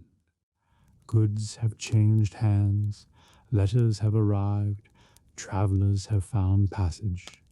Tomorrow more wheels and boots will come clattering down, more sails will rise. Tonight the harbor rests, a dark mirror of sky and a promise of journeys yet to come. In the first grey light of morning, when mist still curls across the low meadows, a rumble of hooves and wheels wakes the village. Dogs bark, a sleepy cockerel crows again. Children tumble from doorways to watch. Along the main road comes a merchant caravan, a train of wagons and pack animals, bells jingling faintly, voices murmuring in many tongues. In a world without rails or paved highways, this is how goods move. Slow, noisy, vulnerable, and vital. The caravan begins far away. A merchant, perhaps from a thriving town on the coast or a bustling inland market, has planned for weeks. He chooses his route, perhaps south toward fairs and champagne, east to German cities, west toward a busy port. Roads are uncertain. Some are little more than rutted tracks. Some cross forest and heath. Others pass under watch of toll-taking lords. He hires guards and carters, buys provisions, and loads wagons with wares, bales of cloth, sacks of spice, barrels of wine or salt, iron tools, wax and leather. Departure is a small spectacle. Horses or oxes are harnessed, bells tied at their collars to warn and cheer. Drivers check wheels and grease axles, merchants count packs and lock chests. Guards strap on mail shirts or padded jacks, test swords or crossbows. Wives and children gather to wave goodbye. Then, with a groan of wood and cheer of voices, the caravan creaks out the city gate and into open country. Travel is slow, perhaps 15 to 20 miles on good day, less on bad. Roads wind through farmland where peasants pause to watch, fields dotted with geese and grazing sheep. Soon they may plunge into forest, cool and green but dangerous. Bandits lurk, fallen trees block path, guards ride at flanks, eyes sharp. Sometimes the caravan joins others for safety, swelling to long file of carts and beasts.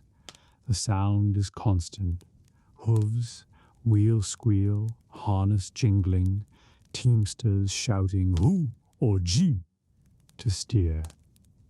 Each evening they seek safe halt, a walled town if lucky, a monastery that keeps guest hall, or simply an open space where wagons the circle and fires be lit. At inns along major roads, stables and large courtyards cater to such traffic. Merchants pay to stable animals, cook stew over shared hearth, and sleep on straw pallets.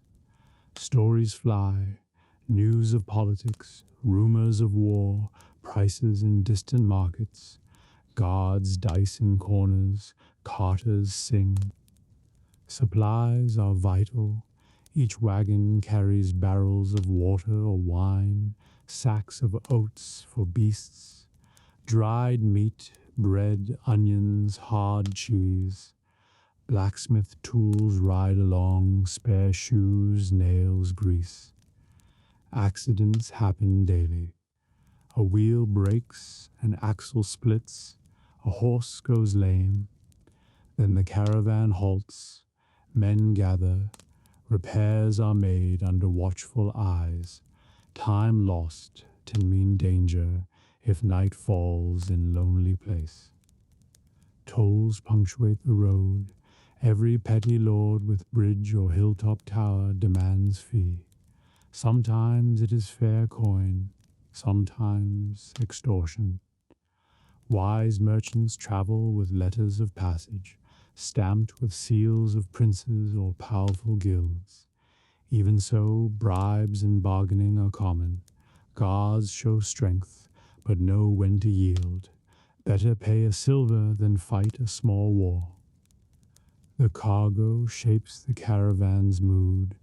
Cloth merchants guard bales under tarps, fearing rain and moths.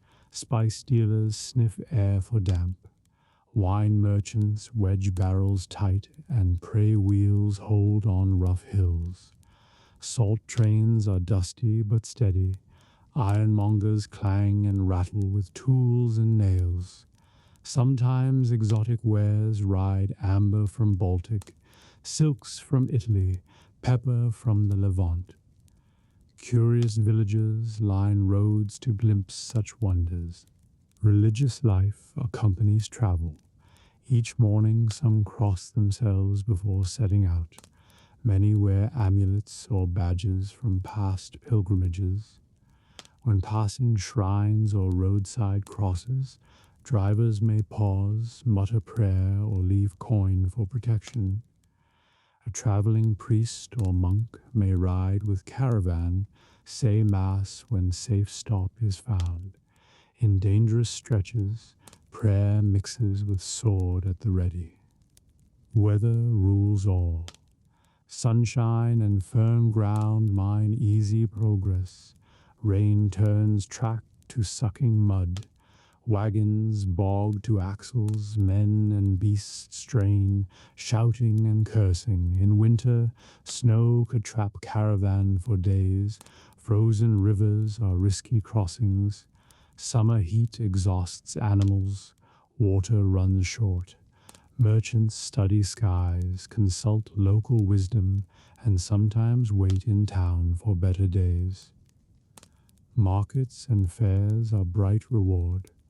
Great annual fairs in Champagne, Bruges, Frankfurt, or Beaucaire fill with tents and stalls.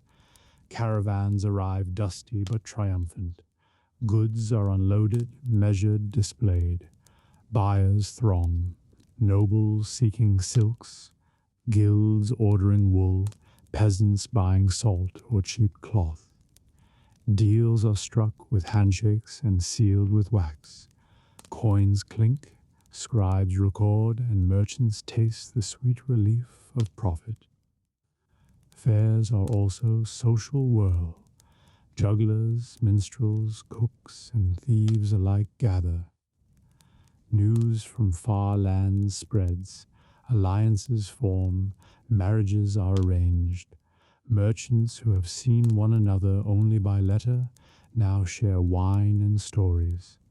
Guards spend earnings in revel. Apprentices look wide-eyed at wares from worlds beyond imagining. Yet after fair comes return, wagons reload with new goods for home, perhaps Flemish cloth heading south, French wine to the east, Baltic furs to Italy. The road calls again with its ruts and tolls, its dangers and quiet beauties. Merchants tally coin, pay guards, and set out, knowing each mile is risk but also opportunity. Some caravans never return.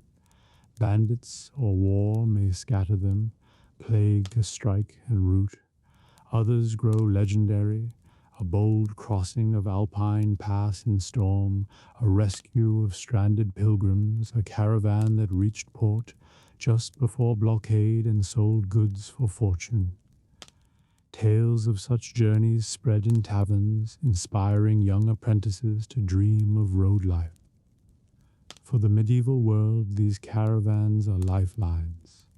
They bring salt to inland tables, cloth to distant towns, tools and iron to villages, wine to monasteries. They carry letters, news, ideas. They knit a patchwork Europe into something faintly connected. Without them, towns would wither and castles stand empty of fine things. Evening on the road has its own magic. Fires flicker in ring of wagons, pots simmer with onion and meat, guards keep watch while merchants talk softly, stars wheel overhead, a dog barks in distance, an owl hoots. Far from home, yet bound by shared risk and enterprise, the caravan feels like small moving village.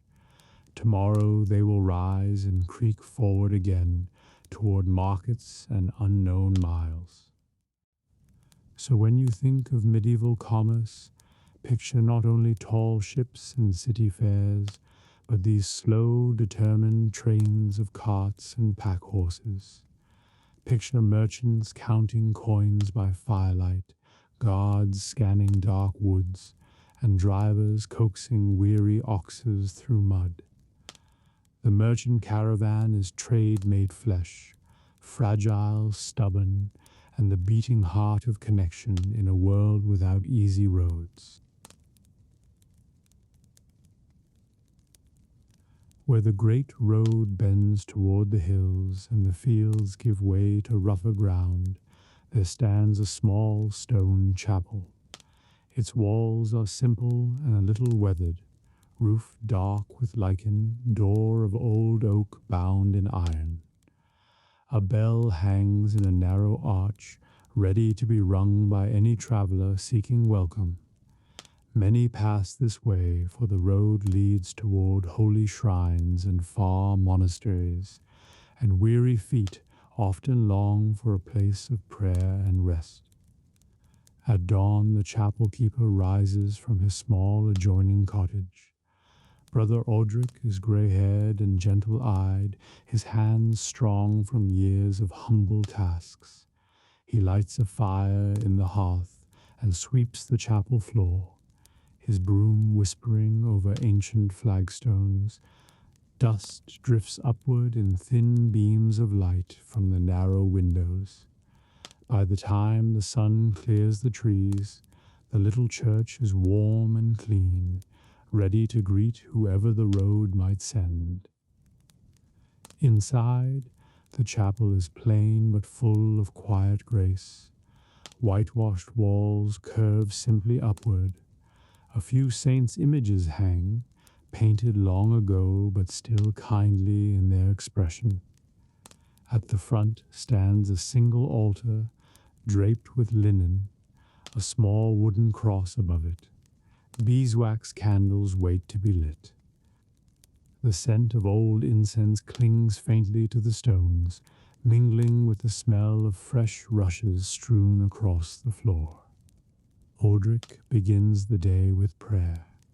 His voice is low and steady, spoken rather than sung, words of gratitude for safekeeping through the night and hope for all who will pass his door. He prays not only for pilgrims, but for merchants, soldiers, beggars, anyone whose journey is long. Afterward, he polishes the candlesticks and sets a pitcher of water on the table by the door, along with coarse bread baked the night before. Hospitality, he knows, is a prayer of its own. By mid-morning, the first traveler arrives, a young man on foot, cloak dusty, sandals worn thin.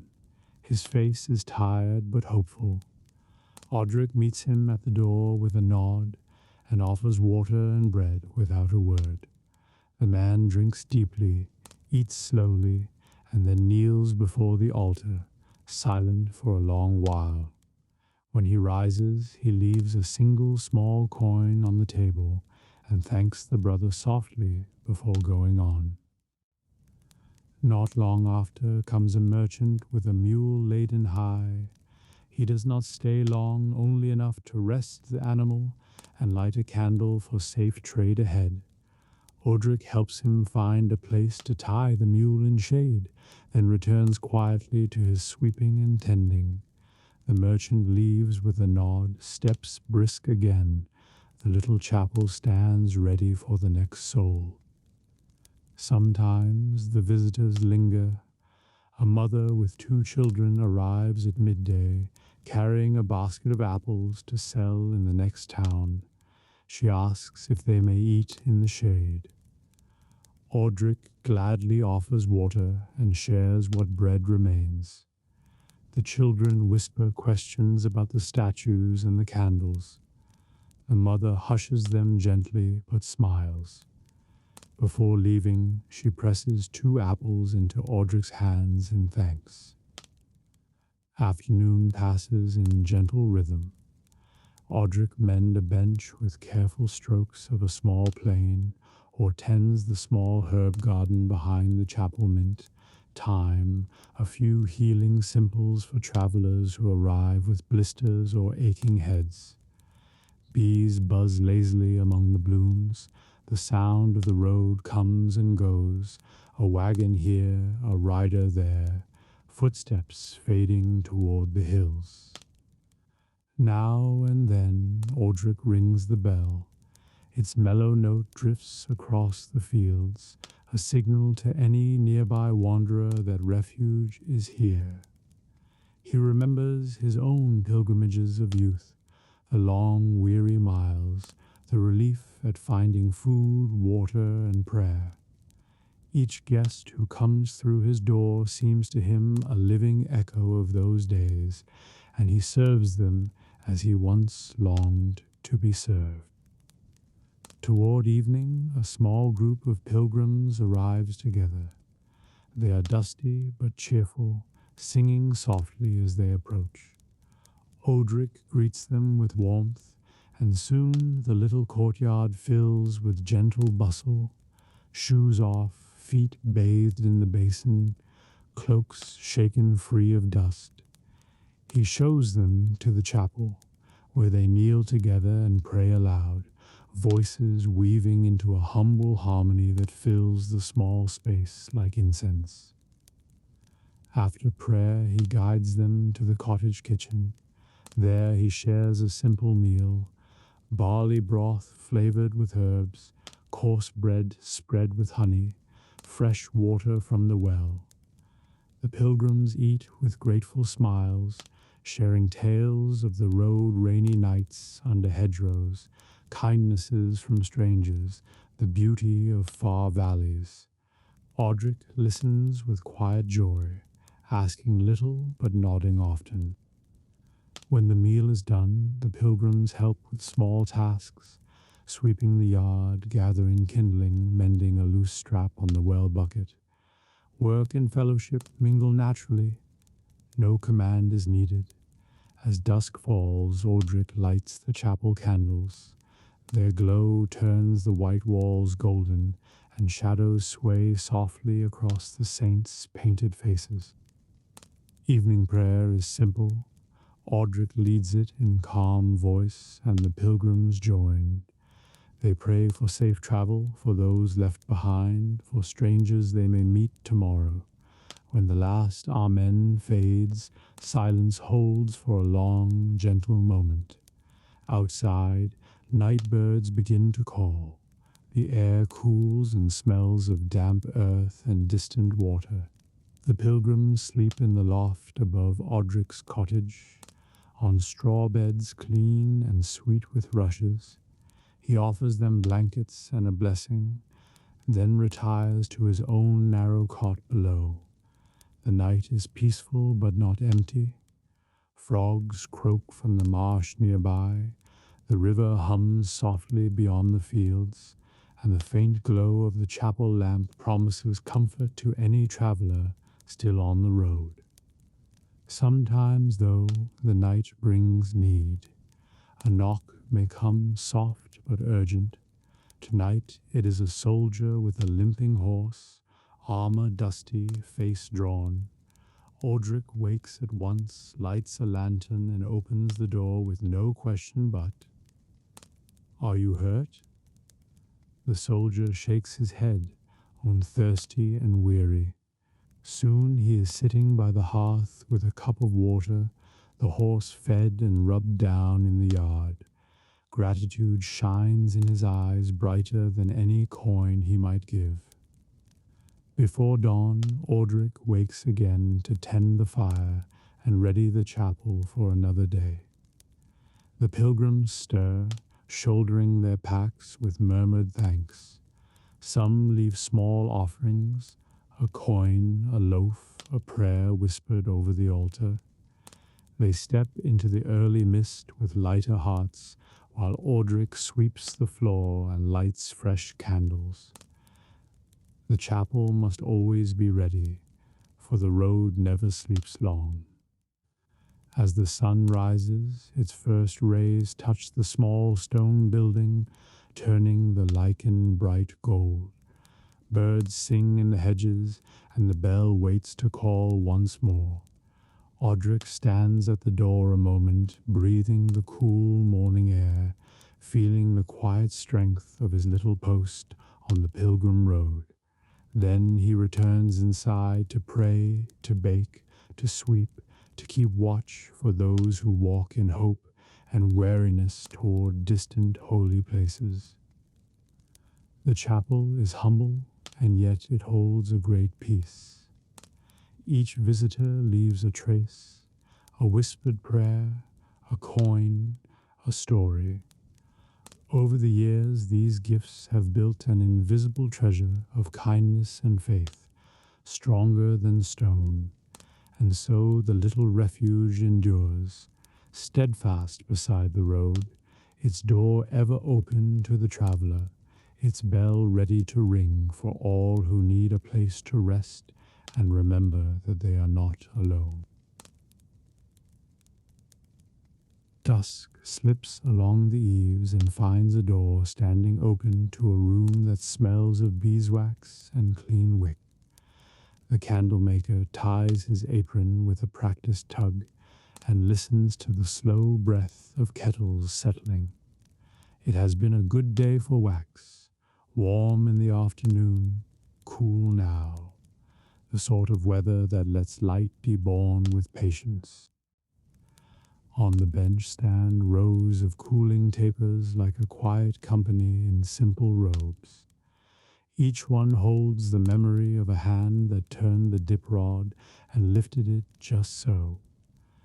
The mark of the thumb shows faintly near the heel where the wick meets the first coat.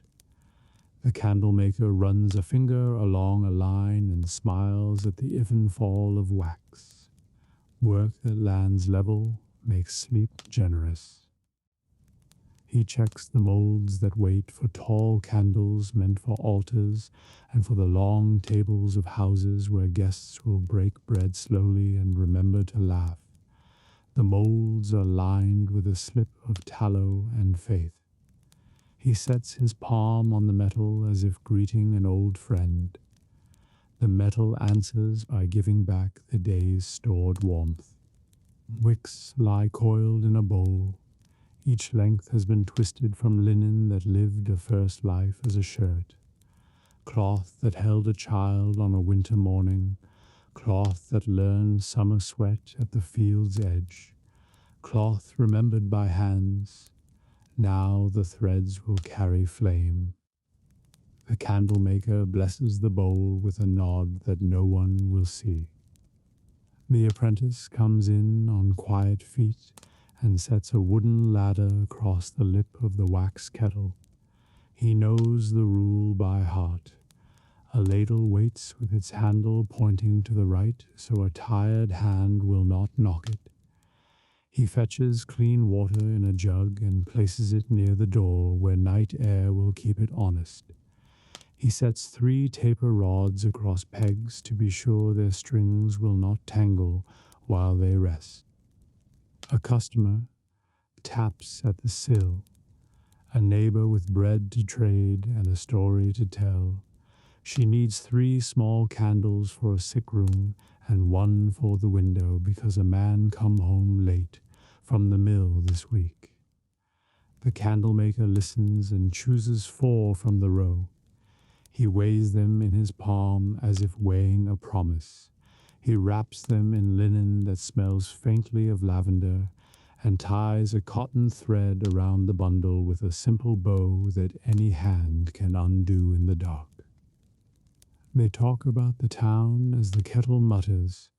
The market heard a new tune. The watch changed 2 men between lanes. A fox has been seen near the bakehouse and minds its manners if the cat is on duty. They speak softly because evening teaches the voice to fold.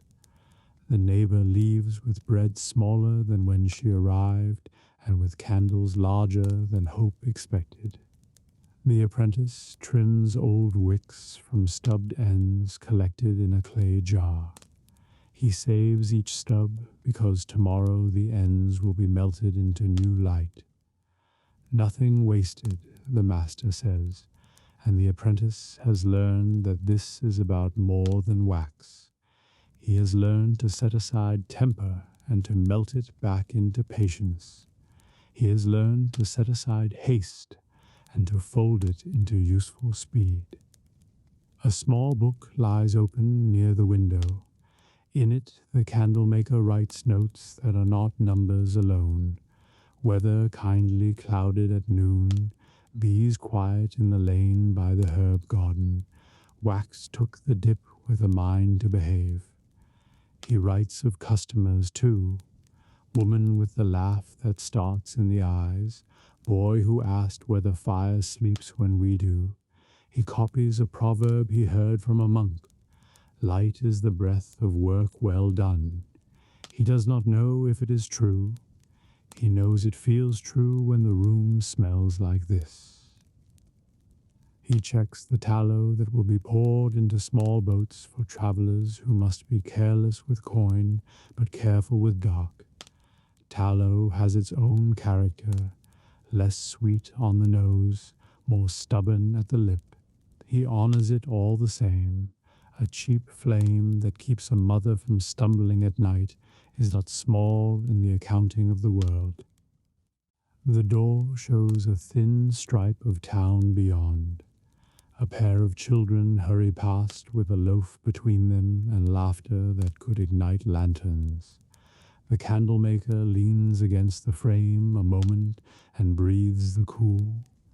He watches the first star gather itself above the ridge tile. He has watched that star arrive each evening for decades, and still he greets it like a small miracle. Back inside, he sets the kettle to low. Wax settles into a slow thought.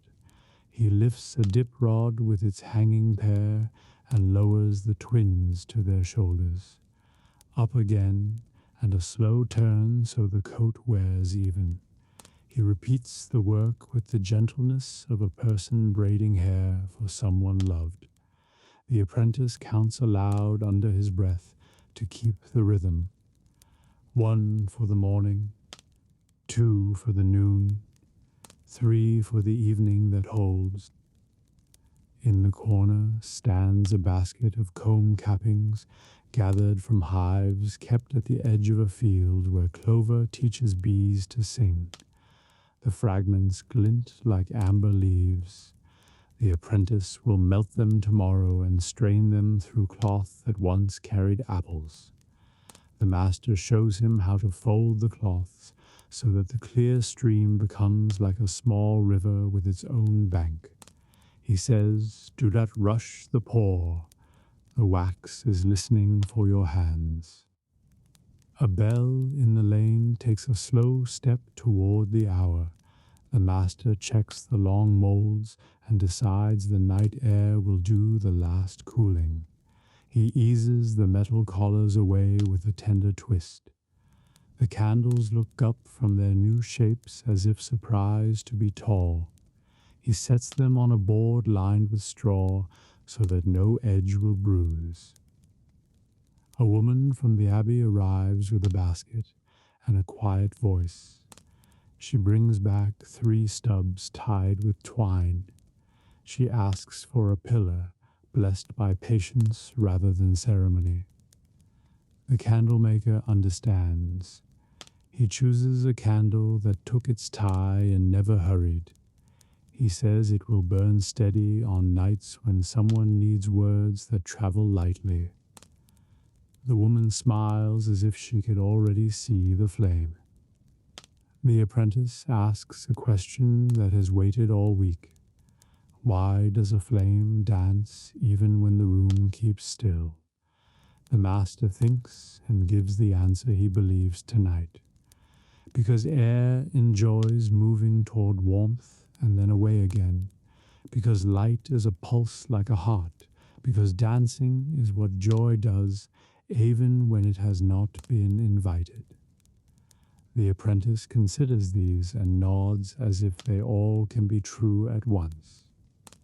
He teaches the boy to trim a wick with a scissor that has curled handles polished by years of thirst. Not too short, or the flame will bite the wax and spit. Not too long, or the candle will weep. He lets the boy make 2 small mistakes, so that the third will be right. The boy breathes easier when the third flame stands like a small soldier at ease. The shop grows quieter as the street settles into its night song. A cart passes, a laugh drifts and becomes memory before it reaches the far wall. A shutter closes with the soft authority of a good day ending. The candlemaker moves through the room gathering tools and returning them to their places. Work rests better when it knows it will be found without fuss in the morning. He takes from a shelf a short candle made of many stubs, melted together. He calls it the kindness candle because it is made from pieces of other nights. He lights it and sets it by the window so late walkers will know that light still lives here if anyone needs help. The flame knows its duty and holds steady like a friend who has learned the habit of showing up. Old molds are scrubbed and laid upside down on a rack so that water runs out like a small storm leaving. Wicks are covered against dust. The kettle is wiped with a cloth marked with old burns that look like islands. The apprentice sweeps with strokes that make little wind. He likes the sound of the broom talking to the wood boards. A knock comes that is more a question than a knock. A man stands with a bundle and eyes that have had too much night.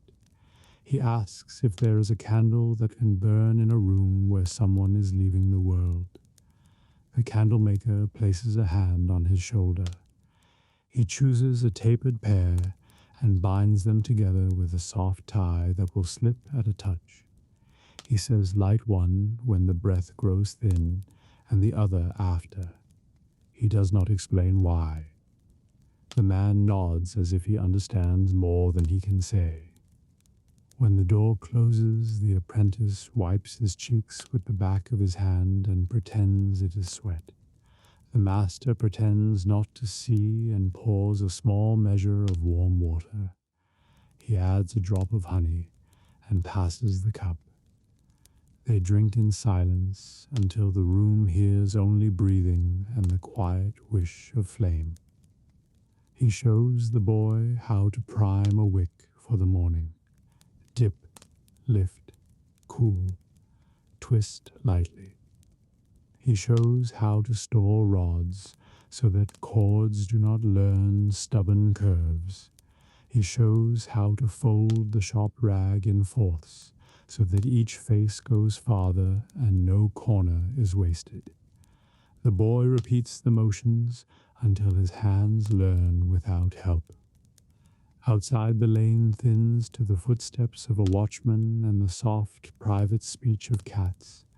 The candlemaker takes one of the small traveller lights and sets it by the door with a slate. On the slate he writes a handful of words for those who might pass. If you are lost, knock. If you are hungry, knock. If you are afraid, knock. He leaves a slice of bread wrapped in cloth in the little box and closes the lid softly. He dims the room to a single flame and stands with the apprentice to look at it. He tells the boy that what matters is it that the candle burns without smoke or that the heel is neat. What matters is that the light goes where it is needed and that some of it stays in the heart of the hand that made it. The boy nods and holds the moment at arm's length so that it will last. They bank the coals under ash to save a breath of tomorrow. They hang the aprons where they will find them with eyes still half asleep. The master checks the window latch and the door latch and then touches the doorpost as if it were a shoulder. He tells the wood to keep the shop, as the shop has kept the town. In the loft he lays down on a narrow bed that smells of bees and linen. He sets the kindness candle on the stool with a saucer under it. He opens the small book and writes a last line. Wax took teaching well. Boy took it better. Town asked for light, and we gave it. He sets the book aside and closes his eyes. Below, the apprentice curls on a cot near the warm wall. He breathes the soft breath of someone who has learned a real thing. His last thought is the steady flame by the window and the way a wick straightens after trimming. He sleeps with a smile that looks like a new candle's first life. Outside, the star above the ridge tile stands where it always stands, and the lane keeps a faithful hush. The shop holds a single glow like an ember in a friendly hearth. A traveller sees it, reads the slate, and knows the door would open if needed. It is enough. The night accepts the bargain and carries the town toward sleep. The sun has long slipped below the western hills, leaving only a band of pale light to linger for a moment before night fully takes the streets. Lanterns bloom one by one along the lanes, their yellow glow soft and swaying in the faint evening breeze. Roofs that seemed busy and sunlit hours ago now huddle in quiet shadow, and the town exhales a deep, contented breath. The clamor of the day has faded to scattered footsteps, a closing door, the distant bark of a dog. In the marketplace, where earlier the cries of merchants rose and mingled, though the smell of dust and spice remains, the stalls have vanished like waking dreams, tables folded, goods tucked away, cobblestones swept clear. A lone watchman passes, lantern on a hook, pausing now and then to listen. His boots ring softly on the stones, and the silence seems to welcome him rather than fear him. Windows glow warmly across the town. Families gather for their evening meal, bread broken, stew ladled, small voices asking for more. Afterward comes the gentle chatter of homes winding down. A father mends a strap by candlelight. A mother braids her daughter's hair for sleep. An elder tells a story in low tones that make the children's eyes widen. Laughter floats out briefly before shutters close against the cool night air. In the tavern, the last drinkers linger by the embers of the hearth. Conversation is soft now, stripped of the day's bustle, settling into murmured confidences and quiet chuckles. The innkeeper wipes the counter with slow, easy strokes. The maid clears empty bowls, smiling faintly at a private thought. Soon they will bank the fire and lock the door, leaving only warmth and memory behind. The town watch takes up its rounds in earnest once darkness has settled. Lanterns sway from their poles, casting circles of gold that move slowly across the cobbles.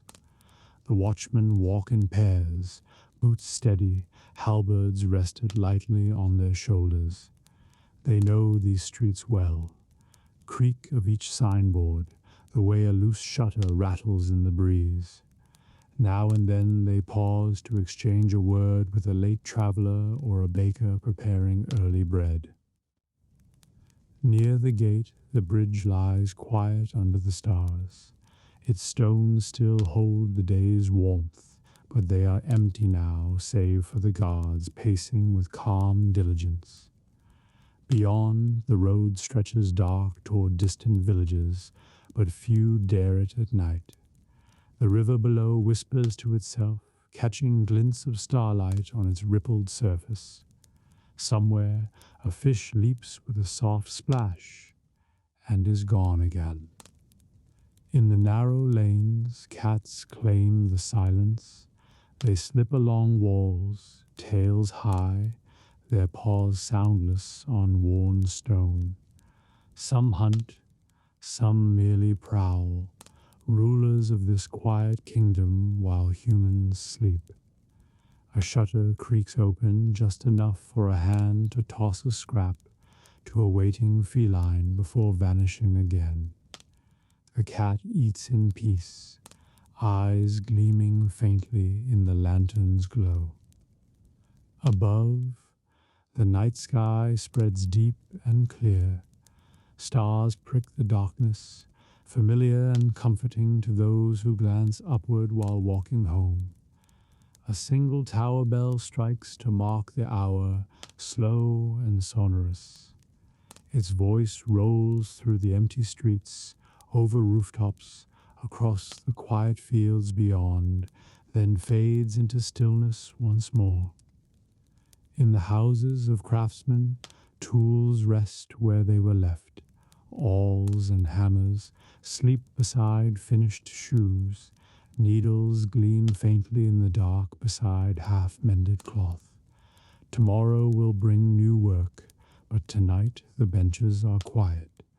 Only the faint smell of leather, wood, or wool lingers, mingling with the sweeter scent of banked hearth fires. A scholar candle still burns in one high window. Inside, a man leans over parchment, quill scratching softly as he works late. The street below is deserted, but he does not notice. He is lost in thought, steady and calm.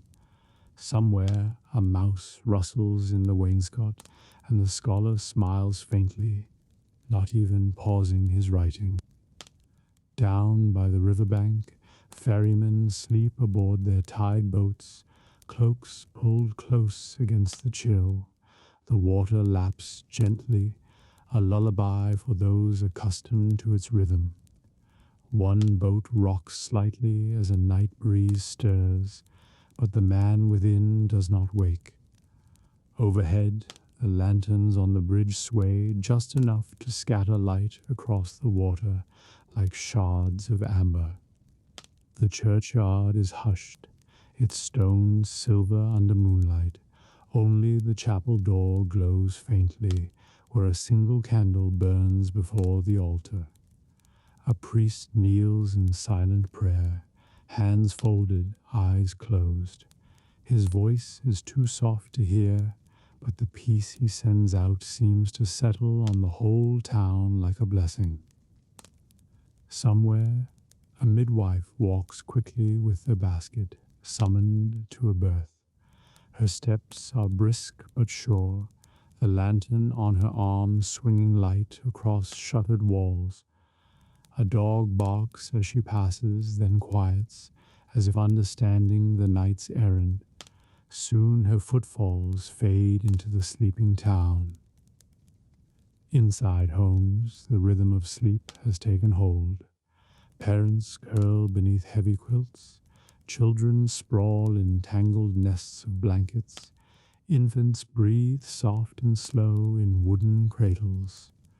Dreams move quietly among them, of markets and festivals, of far roads and safe returns, of bread and warmth and the small joys of the day. Above all, the town seems to hold its own dream. The streets lie like still rivers, lanterns glowing at their bends. The square rests after its lively hours. The bridge stands calm over water turned to shadowed glass. Each sound creak of wood, the sigh of wind, the soft splash of the river is gentle, unthreatening, as if the very stones know that night should soothe. When the bell strikes once more deep in the night, it finds the town asleep and untroubled. Only the watchmen hear it clearly, and they smile faintly, grateful for the quiet shift. The cats pause in their wanderings to listen, tails flicking, then slip away into darker alleys. The scholar at his window finally sets down his quill and snuffs his candle, leaving only stars to watch the streets. Hours will pass before dawn returns, but the town rests easy in its shadowed cloak. Its people lie safe behind doors of wood and stone. Its trades and troubles are forgotten for now. Even the river flows softer, or seems to, whispering lullabies to its bridges. And above it all, the night holds steady, patient and kind, cradling the sleeping town until the first pale gleam of morning stirs it awake again.